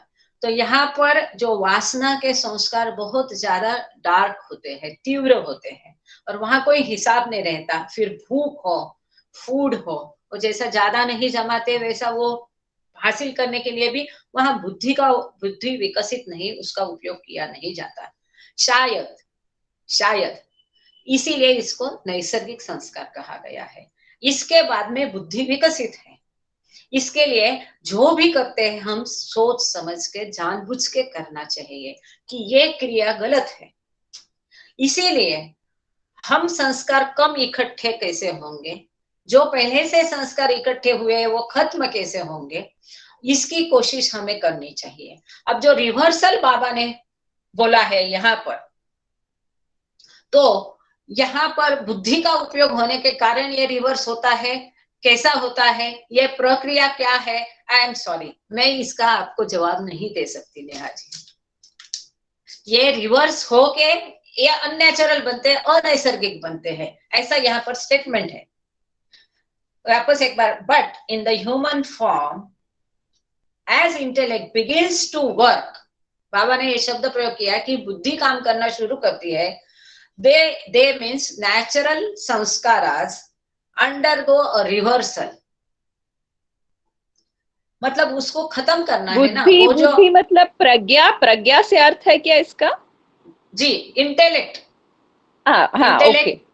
हाँ, नहीं, प्रज्ञा, प्रज्ञा, हाँ, ज्ञान, ज्ञान जिसको कहते हैं, प्रज्ञा, इसमें हाँ, ज्ञान, ज्ञान, हम प्रज्ञा में बुद्धि, ज्ञान, तारासार, विवेक, विचार, ये सब समाविष्ट है, क्योंकि प्रज्ञा ये संज्ञा बुद्धि से ज्यादा बड़ी है।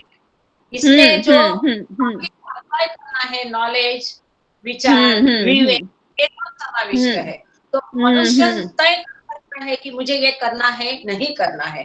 तो ये संस्कार यहाँ पर बोला है कि ये रिवर्स होते हैं। अब कैसे होते हैं, ओम पॉइंट से ये आकाश क्या होता है, ये कैसा टकराव होता है, जैसे एक्सप्लेन नहीं कर सकते, जैसे ये रिवर्सल कैसा होता है, I can not explain that. पर यहाँ बाबा ने इतना बोला है कि they undergo a reversal and become unnatural. अब यहाँ पर नीचे इन्होंने इसका फुटनोट दिया है, सद्बुद्धि जिसे हम कहते हैं कि सद्बुद्धि जब आए, हाँ, तो यहाँ जो यहाँ पर इसका फुटनोट मैंने नहीं पढ़ा था, I am sorry for that, तो मैं वो पढ़ लेती जब आपने ये सवाल किया है।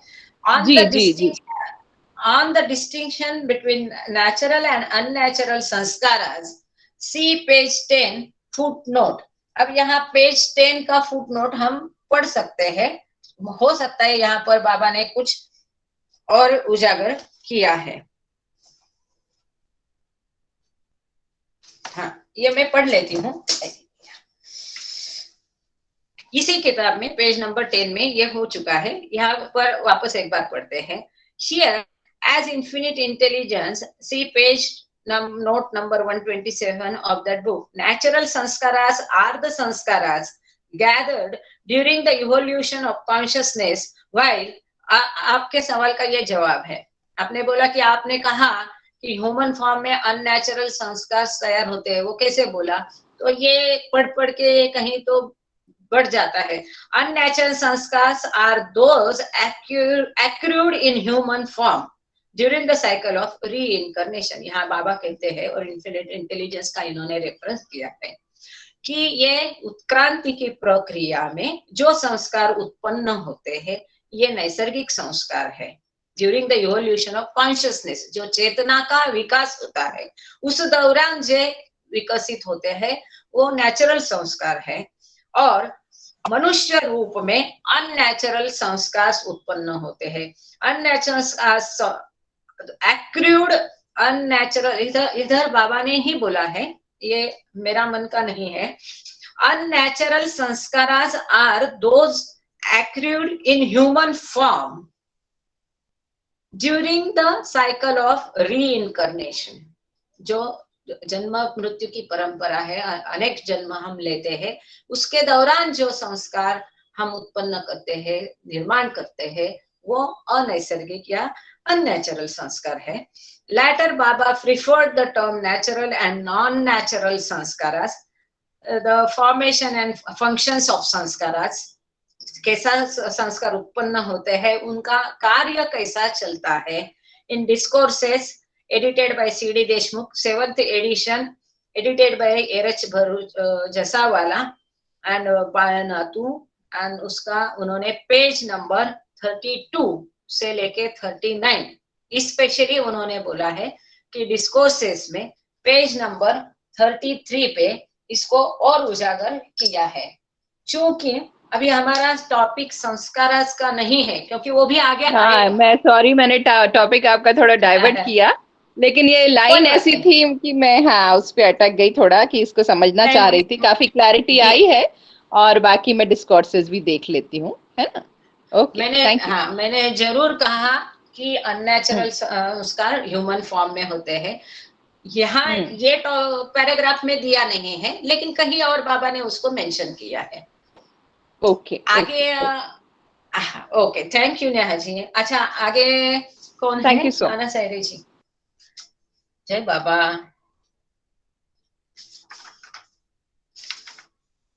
सायरे जय काका बाबा। नहीं है। अच्छा, और कोई कौन था? आपने और किसका नाम लिया था? और कोई पूछना चाह रहे थे सवाल?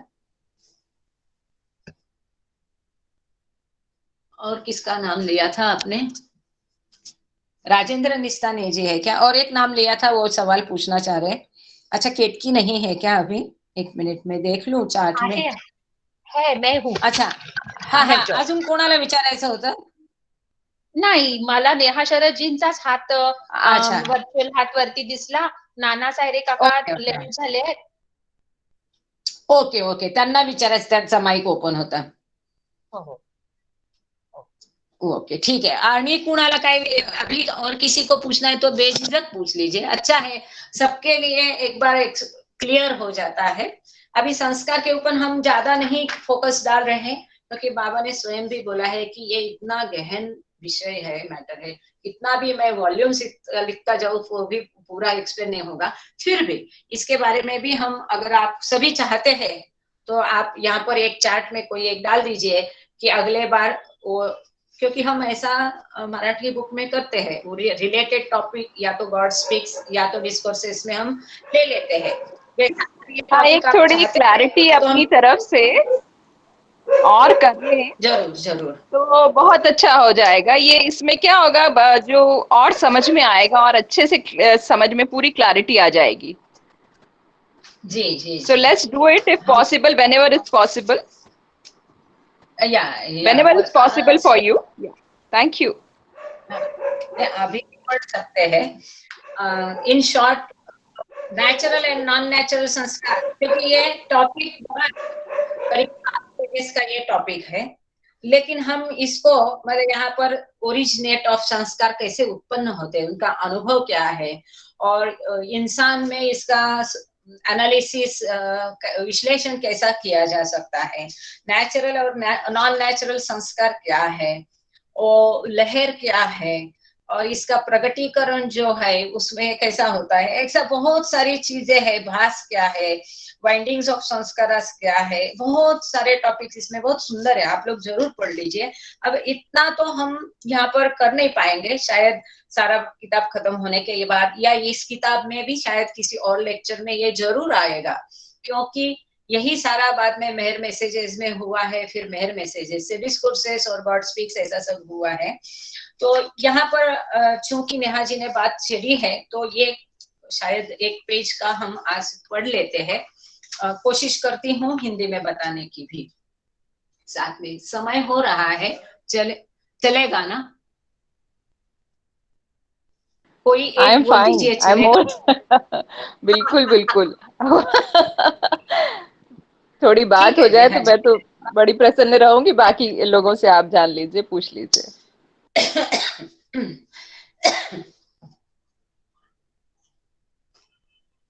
ठीक है। तो ये डिस्कोर्सेस में खाली नेचुरल एंड नॉन नेचुरल संस्कार जो प्यारा दिया है, इसको मैं पढ़ के हिंदी में एक्सप्लेन करने की कोशिश करती हूँ। 11th आवर है, बाबा संभाल लेंगे। The sanskaras are two types, natural and non-natural, according to the manner in which they come into existence. जिस प्रकार से संस्कार उत्पन्न हुए हैं, इस प्रकार से संस्कारों का वर्गीकरण होता है, नैसर्गिक और अनैसर्गिक संस्कार। The sanskaras the soul gathers during the period of organic evolution are natural संस्कार। जो नैसर्गिक प्रक्रिया उत्क्रांति की हुई, उसके दौरान जो उत्पन्न होते हैं वो नैसर्गिक संस्कार। these sanskaras come into existence as the soul successively takes up and abandons the various subhuman forms, thus gradually passing from the apparently inanimate states such as stone or metal to the human state where there is full development of consciousness. कि जैसे ये आत्मा जीवात्मा ये संस्कार come into existence, ये संस्कार कैसे उत्पन्न होते, ये ऐसे उत्पन्न होते कि जैसे आत्मा ये एक के ऊपर एक शरीर या रूप छोड़ करके दूसरा रूप लेके जाता है, पत्थर योनि से लेके पशु योनि तक, उसके दौरान ये संस्कार उत्पन्न होते, ये प्रोसेस में जो उत्क्रांति की प्रक्रिया में ये संस्कार उत्पन्न होते हैं। ये यही जो यहाँ पर बाबा ने दिया है, जो सीमित शब्दों में, कम शब्दों में, कम लाइनों में दिया है, यही सब यहाँ पर थोड़ा समझ में आए करके एलैबोरेट दिया है। पॉइंट वही है जो यहाँ पर बाबा ने दिया है कि अमानवीय रूप में जो संस्कार उत्पन्न होते हैं वो नैसर्गिक संस्कार, वही यहाँ पर दिया है कि जैसे एक के ऊपर एक सब ह्यूमन फॉर्म्स, ऐसा यहाँ पर उसको शब्द यूटिलाइज किया है कि जो अमानवीय या सब ह्यूमन फॉर्म्स है, जैसे कि पत्थर योनि है, मेटल है, धातु है, यहाँ तक के वे मनुष्य रूप में इसका जो कॉन्शियसनेस है, भान है, चैतन्य है, उसका पूरा प्रगत अवस्था में होता है, पूर्ण विकसित अवस्था में होता है। All the samskaras that cluster around the soul before it attains the human form are the product of natural evolution and are referred to as natural sanskars. I hope it is again clear, very clear कि मनुष्य रूप में आने तक, मनुष्य form में आने तक, मनुष्य योनि तक आत्मा के अगल बगल में जैसा एक बीज है, आम देखो वो अंदर गुठली है, उसके ऊपर आवरण है, फिर छिलका है, ऐसा ये आत्मा के ऊपर ये संस्कार लपेटे लपेटे लपेटे जाते हैं। तो मनुष्य रूप लेने तक जो भी संस्कार ये आत्मा ने जमा किए उसके अगल बगल में जमा हो गए हैं, all the samskaras that cluster around the soul before it attains human form, मनुष्य योनि तक आने के पहले जो भी उसके संस्कार आत्मा ने ग्रहण किए हैं, निर्माण किए हैं, ये जो नैसर्गिक प्रक्रिया है, नेचुरल इवोल्यूशन है, एंड आर रेफर टू, उस दौरान जो संस्कार उत्पन्न हुए वो नैसर्गिक संस्कार। दे शुड, देखो मनुष्य में अब ये मेरा मन का है, मनुष्य योनि में आने के बाद जो होता है वो नैसर्गिक नहीं होता है, वो हमारा क्रिएशन है, ये मेरा कहना है, ये मेरा मानना है। इसीलिए उसको बाबा ने नैसर्गिक नहीं कहा है, क्योंकि यहाँ हमारी बुद्धि पूर्ण विकसित है, हम जो भी करते हैं उसके हम जिम्मेदार है। खैर आगे चलते हैं, बाबा के शब्द तो पढ़ना हुआ, राइटिंग हुई, पेंटिंग हुई, ये सारी जो कलाएं विकसित हुई हैं, ये सारी हम अननेचुरल संस्कार में गिनेंगे? बिल्कुल, क्योंकि ये मनुष्य ही कर सकता है, मनुष्य ने चूंकि पैदा किया है, इसको मनुष्य ने पैदा किया है, इसलिए पेंटिंग हुई या कोई राइटिंग हुई या पढ़ना, ये सारा अननेचुरल में आएगा। ओहो जी नेहा जी, और ये और इससे जो संस्कार उत्पन्न हो गए वो अच्छे संस्कार, वो बुरे संस्कार नहीं। अगर चित्र आपका गलत है, वो कामुक भावनाओं को ज्यादा बढ़ावा देता है, तो उसके संस्कार खराब होंगे। आप ईश्वर का चित्र निकालते हैं, वो अच्छे संस्कार, ये मेरा इंटरप्रिटेशन है। आगे हम बाबा के शब्द पढ़ते हैं। They should be carefully distinguished, मैं फोन करूंगी आपको आज। जरूर। They should be carefully distinguished from the sanskaras cultivated by the soul after the attainment of human form. यहाँ पर बाबा ने एकदम क्लिस्टर क्लियर लिखा है। अच्छा, वो आपने ये पूछा कि आपने ये एक सेंटेंस बोला वो कहाँ से आया, तो ये यहाँ पर दिया है कि बहुत सावधानी से हमको दोनों में फर्क करना चाहिए, क्योंकि जो संस्कार ये आत्मा ने बोए हैं, मनुष्य रूप लेने के बाद, मनुष्य योनि में आने के बाद, वो हमको बहुत सावधानी से उसको दोनों में फर्क करना है। The samskaras that get attached to the soul, ये संस्कार किसको होते हैं, तो आत्मा को अटैच होते हैं। During the human stage are cultivated under the moral freedom of consciousness with its accompanying responsibility of choice between good and Wonderful, bad, wonderful, vice, wonderful. Thank you so much. virtue and vice. यही आपको कभी भी बोला कि जो यहाँ पर मनुष्य रूप में, बाबा ने बिल्कुल एक सेंटेंस में वहां बोला है कि मनुष्य रूप में बुद्धि विकसित, बहुत पूर्ण खूबसूरत, विकसित। बहुत खूबसूरत। इसीलिए उसकी जिम्मेदारी हमारे ऊपर है। सॉरी, एक फोन आ रहा है, उसको मैं बंद करती हूँ। I hope I am not thrown out of the meeting. Good, sorry. तो वहां पर बाबा ने एक सेंटेंस में दिया कि पूर्ण विकसित है, तो इसके जिम्मेदार हम है।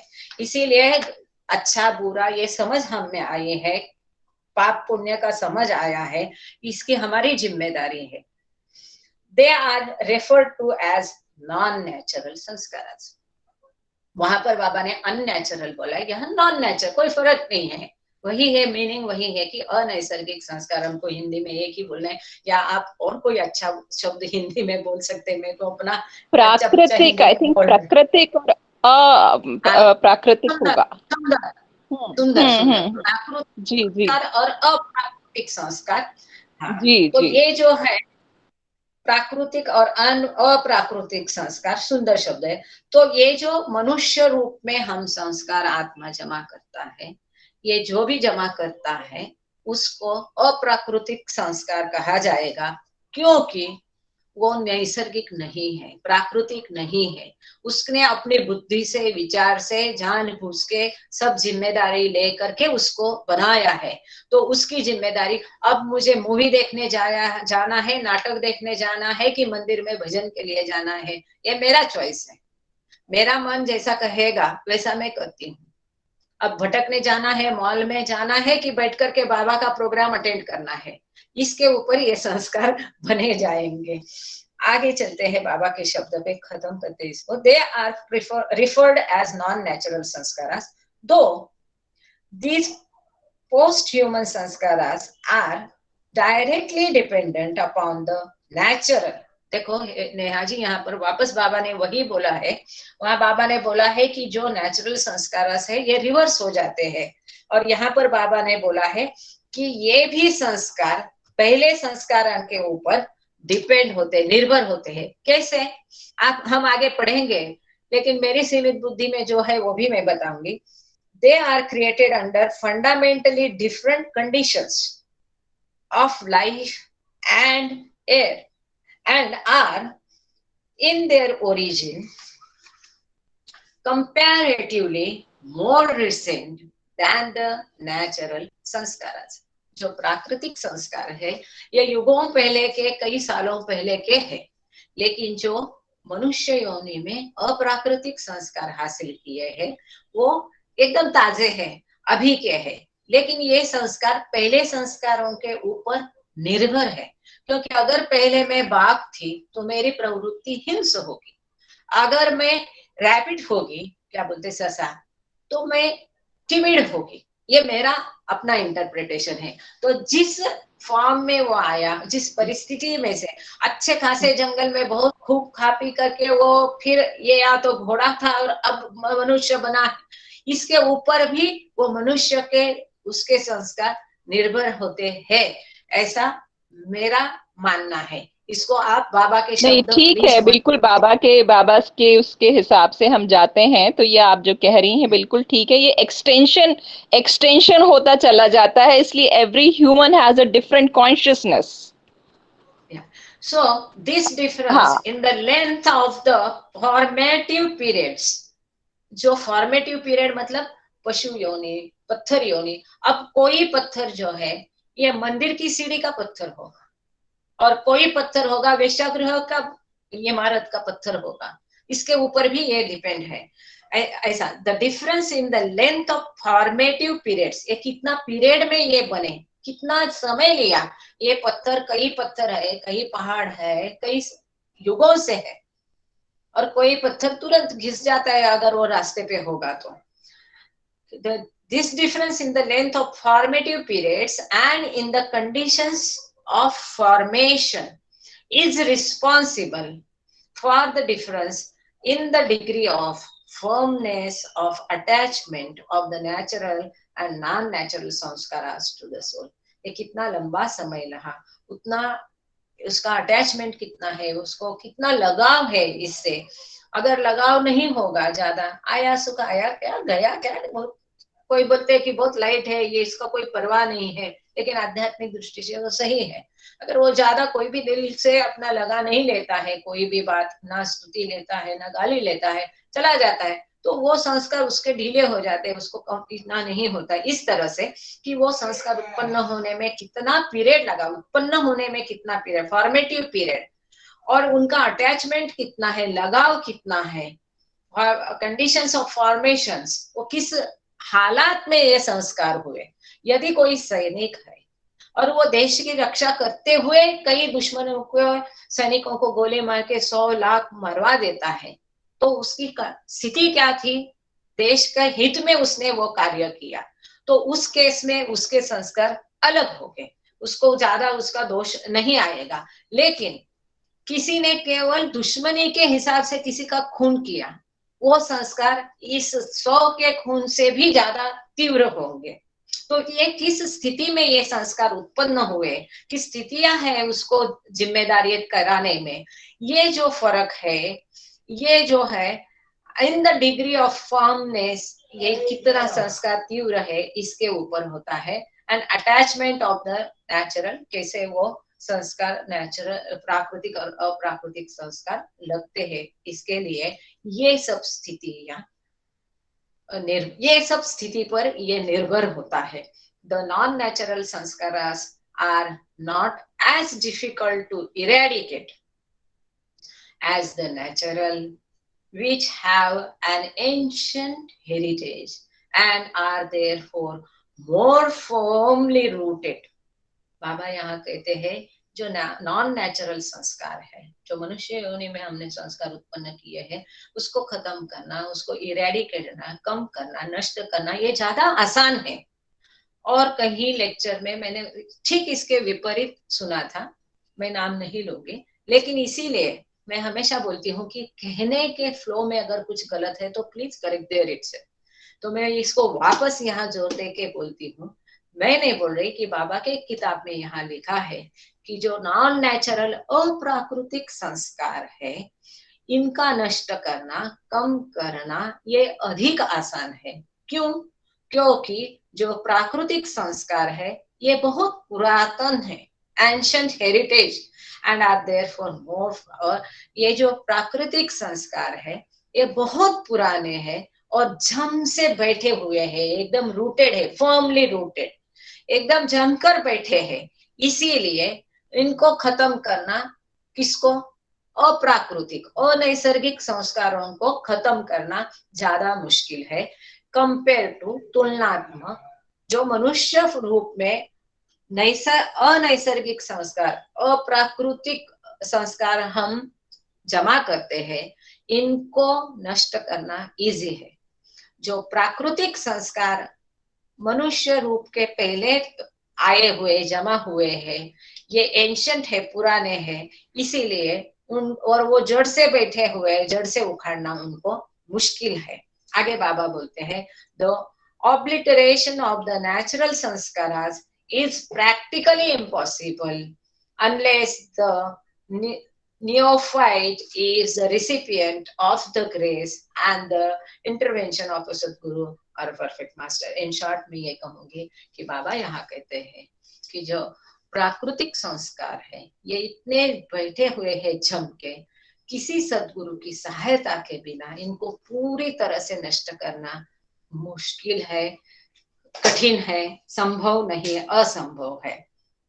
The non-natural sanskaras dependent upon the natural and the natural sanskaras are result of evolution. ये जो हमने, आपका सवाल था कि बाबा कहते कि उसमें रिवर्स कैसे हो जाते, वही सेंटेंस यहाँ दूसरे फॉर्म में दिया है कि प्राकृतिक संस्कार ये इवोल्यूशन, उत्क्रांति के दौरान पैदा हुए हैं, और जो अप्राकृतिक संस्कार है इनका बेस है ये प्राकृतिक संस्कार। ये प्राकृतिक संस्कार के ऊपर the non natural samskaras are dependent, ये अवलंबित है इनके ऊपर निर्भर है upon the natural samskaras, and the natural samskaras are a result of evolution. ये आगे भी और भी है, पर मुझे लगता है कि यहाँ बहुत हमें बहुत अभी क्लैरिटी, थोड़ा बहुत क्लैरिटी इसमें, हाँ बहुत क्लैरिटी आती है, क्योंकि ये तो बहुत सूक्ष्म है, विषय ही बहुत सूक्ष्म और मुश्किल है ये, लेकिन इसमें बहुत सारी चीजें समझ में आती हैं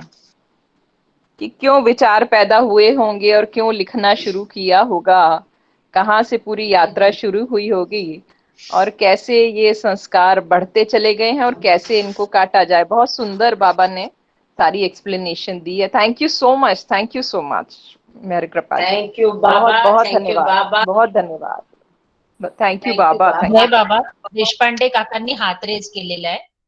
देशपांडे काका. हा त्या नेहाताईंना मराठी समजेल का? नहीं, हाँ हिंदी हाँ, थोड़ी थोड़ी आती है, बताइए आप। लेकिन सबके आता फायदे के लिए हिंदी में। तुम्ही आपण त्यातले सध्या 2 संस्कार घेऊयात. एक एक म्हणजे खाण्याचा आणि दुसरा म्हणजे काम वासनेचा. मनुष्याने आपल्या मनुष्याने येईपर्यंत हे संस्कार होतेच आपल्याकडे, पण हाँ मनुष्याने एक, हे एक संस्कार मिनट आपल्याला देशपांडे भाऊ, जय बाबा, एक मिनट। चूंकि सभी भाषिक यहाँ पर है तो सबके लिए हम हिंदी में बात करेंगे प्लीज। थैंक यू, जय बाबा। Continue now, continue please. ठीक है, जरा त्रास पड़े पर ठीक है, हिंदी में बातचीत करने का ट्राई करता हूँ मैं। तो जो नेचुरल संस्कार जो आए हैं मानव योनि तक के, उसमें से अपन 2 संस्कार लेंगे, एक है खाने का और दूसरा है काम वासना का। वो रहते ही है, लेकिन जब मनुष्य योनि में आते हैं तो जानवर या जो योनि है वो उनका पेट भर गया है कि उनका वो खाना नहीं खाते, कितना भी डालो आपको उनके साथ। अपन खाने के बारे में क्या करते हैं, उसको और संस्कार करके उसको और बढ़िया बना के खाना खाते हैं, वो इसलिए वो अननेचुरल है। अब काम वासना का जो है ना, तो काम वासना का पशुओं में या बारीक जानवरों में एक सीजन रहता है, मनुष्य में वो सीजन नहीं रहता, वो कभी भी काम वासना उसका लेते, वो अननेचुरल संस्कार होता है और उसका जो परिणाम होता है वो अलग ही है। और अब जो मैडम ने बताया था कि भाई ये पेंटिंग, गाना और बाकी जो कुछ चीजें है वो काय के लिए करते हैं अपन, वो आनंद मिलाने के लिए करते हैं ना।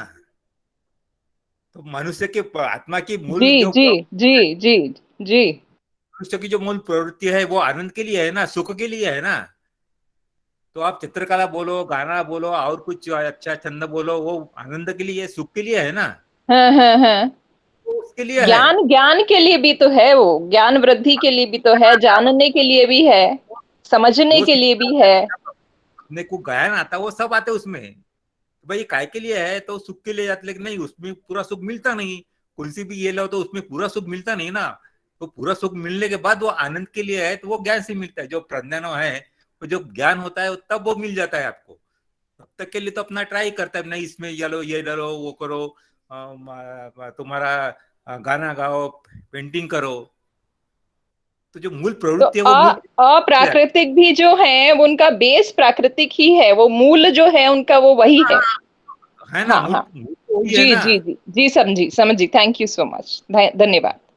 जब 6वें 7वें स्टेज पे जाते हैं तब वो गुरु की कृपा से वो सब संस्कार नष्ट हो जाते हैं, और सिर्फ रहता है कि स्वराज के ज्ञान का, वो परमानंद का है, वो वहीं पे जी मिलता है।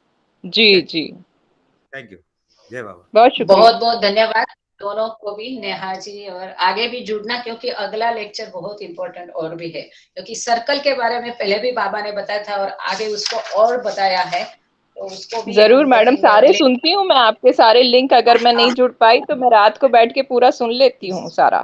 जी थैंक यू जी सो मच, जी जी। थैंक यू सो मच सभी का, थैंक यू बाबा, थैंक यू सो मच।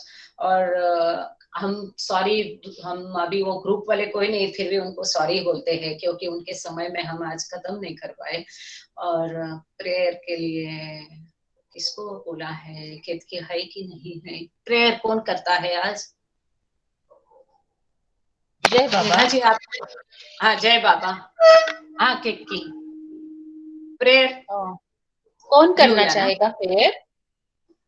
तृप्ति रेवतकर भी है यहाँ पे, हाँ नेहा शरद जी भी है, राम हाँ। रत्न जी ने पहले ही कर ली है, नेहा जी ने कभी किया नहीं लगता है प्रेयर हमारे इसमें। तृप्ति का एक बार हो गया है, नेहा जी का हुआ नहीं होगा। तो हम क्या मीनाक्षी करते हैं, डोंगरे भी है।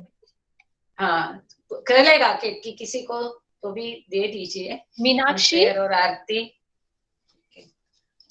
हाँ तो अभी अभी टाइम हो गया है प्रेयर का, तो कोई प्रेयर करना चाहता है बाबा की तो करिए, नहीं तो मैं कर ही रही हूँ।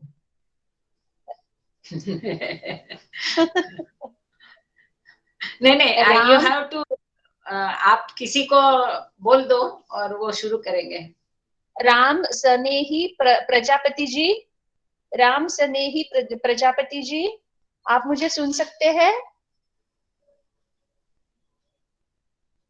सुरेश खुजे जी शायद, वंदना मिश्रा जी। जय बाबा सर, जय बाबा। हाँ राम जय बाबा। प्रजापति जी, स्टार्ट जी, प्रेयर, स्टार्ट हाँ सतीश जी आप शुरू बोल करिए। दीजिए। जय बाबा। जय बाबा साहब, जय बाबा।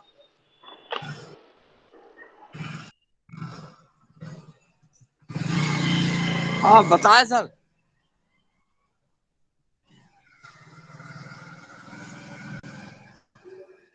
सनी जी, आप रिक्वेस्ट है कि आप प्रार्थना करें। जरूर भाई साहब, प्रेयर के लाने बोल रहे हैं आपसे। जी हाँ, जी हाँ, जी जय हाँ। बाबा काकू, जय मी बाबा। करू का प्रेयर? वो मीनाक्षी डोंगरे बोलती है। हो हाँ मीनाक्षी, नेक्स्ट टाइम कर तू आता प्रजापती जी ओके ओके, त्यांनी माईक ऑन केला आहे. हाँ हाँ हाँ ओके नो पुढच्या प्रॉब्लेम। वेळेला लक्षात ठेव तू हाँ कर. हाँ हाँ ओके नो प्रॉब्लम। जय बाबा जय प्रजापती बाबा, जी. जय बाबा।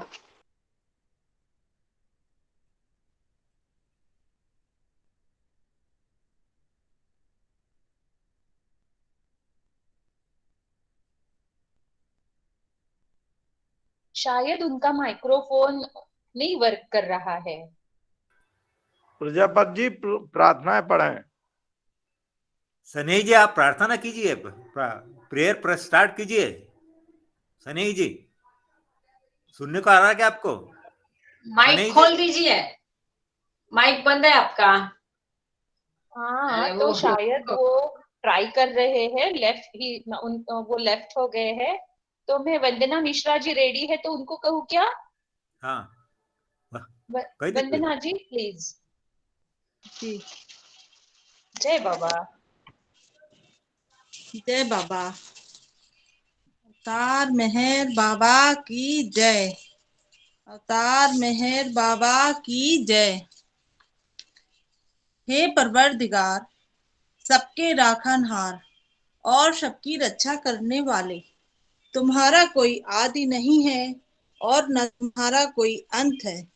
तुम अद्वैत हो, तुम तुलना से परे हो और तुम्हारा पार कोई नहीं पा सकता है। तुम्हारा कोई रंग और रूप नहीं है। तुम आविर्भाव से रहित हो और तुम गुणातीत हो। तुम अपार हो और अगाध हो, कल्पना और धारणा से परे हो, शाश्वत और अनश्वर हो। तुम अखंड हो और दिव्य नेत्रों के सिवाय और किसी भी प्रकार से तुम्हें कोई नहीं देख सकता है। अस्तित्व सदैव था, तुम सदैव रहते हो और तुम सदैव रहोगे। तुम सर्वत्र हो, तुम हर वस्तु हो और से परे तथा हर वस्तु से परे भी हो। तुम आकाश में हो और पाताल में हो। तुम व्यक्त हो और अव्यक्त हो। तुम सब लोकों पर हो और समस्त लोकों से परे हो। तुम तीनों भुवनों में हो और तीनों भुवनों से परे भी हो। तुम अगोचर हो और स्वतंत्र हो। तुम सृष्टि रचने वाले हो, स्वामियों के स्वामी हो, समस्त मनों और हृदयों के ज्ञाता हो। तुम सर्वशक्तिमान हो और तुम अनंत ज्ञान हो, अनंत हो और अनंत आनंद हो। तुम ज्ञान के महासागर हो, सर्वज्ञ हो, अनंत ज्ञान रखने वाले हो। तुम भूत वर्तमान और भविष्य के ज्ञाता हो और तुम स्वयं ज्ञान हो। तुम पूर्ण दयामय हो और सतत परहितकारी हो। तुम आत्माओं की आत्मा हो और अनंत गुणों से संपन्न एक परमात्मा हो। तुम सत्य ज्ञान और परमानंद की त्रिमूर्ति हो। तुम सत्य के मूल हो, प्रेम के महासागर हो। तुम सनातन सत्ता हो, ऊंचों में सबसे ऊंचे हो। तुम प्रभु और परमेश्वर हो। तुम पर ब्रह्म हो और परात पर ब्रह्म भी हो। तुम परब्रह्म परमात्मा हो, अल्लाह हो, इलाही हो, यजदान हो, अहूर मर्द हो और प्रथम ईश्वर हो। तुम्हारा नाम यथार्थ एक में पूज। अवतार मेहर बाबा की जय। हे असीम दया के निधि प्रभुराज, हम अपने सब पापों के लिए पश्चाताप करते हैं। हर एक विचार के लिए जो असत, अनुचित या गंदा था, हर एक बोले हुए शब्द के लिए जिसे बोलना हमें उचित ना था, और हर एक कर्म के लिए जिसे करना हमें उचित ना था। स्वर से प्रेरित हर एक कर्म, शब्द तथा विचार के लिए तथा देश प्रेरित हर एक कर्म, शब्द और विचार के लिए हम पश्चाताप करते हैं। विशेषकर हर एक कामुक विचार तथा क्रिया के लिए, ऐसे हर एक वचन के लिए जिसको हमने पूरा नहीं किया, सब असत्य वचनों के लिए और सभी निंदा, पाखंड, दंभ या लोगों के पीछे उनके दोष बताने के लिए हम अनुताप करते हैं। और खासकर दूसरों का नाश करने वाले हर एक कर्म के लिए, दूसरों को दुख देने वाले हर एक शब्द तथा कर्म के लिए तथा दूसरों पर दुख गिनने की इच्छा करने के लिए हम अनुताप करते हैं। हे पुरात, आप हम पर असीम दया करके हमारे किए हुए पापों को क्षमा कीजिए, और वैसे ही आपकी मर्जी के अनुसार विचार करने में, बोलने में तथा कार्य करने में जो हमारी असमर्थता सदा रहती आई है, उसको भी क्षमा कीजिए। यही हमारी आपसे प्रार्थना है। कार मेहर बाबा की जय। हे प्रथम परमात्मा, हमारी ऐसी सहायता कर कि हम तुझसे अधिक अधिक प्रेम करें, और अधिक और अधिक, और फिर भी उससे भी अधिक प्रेम करें, जब तक कि हम तुझमें मिलकर एक हो जाने के पात्र ना बन जाएं। और तू हम सब की ऐसी सहायता कर कि हम अंत अंत तक बाबा का दामन दृढ़ता से पकड़े रहें। अवतार मेहर बाबा की जय। अवतार मेहर बाबा की जय। अवतार मेहर बाबा की जय। जय बाबा। जय बाबा। बुझावे नार जहलतनी, कर कुद रत्न फरमा तू। छेलागी आशु भक्तों ने के बख्शे नूरे ईमान तो। अयामोर शरण मेहर बाबा, चरण पर तुझ न धरिए सर। खुदा ना जात थी वाके फथई बैठो मेहर बा तू। तुझे माँ लिख हकीकतनो, तू आशिक भी ने आरिफ भी। तुझे दरी यार वहदत मारिफत नो, होई तू पातू। हमू रहे रब ने ऐसा लेक, बख्श जे ज्ञान जतनु के तू पर मात्मा ज्ञानी। चने मुख तारे रपातु। खुदाना प्रेम नो प्यालो पिलावी, मस्त हमने कर छे तुझ पर जान सदके सा किया।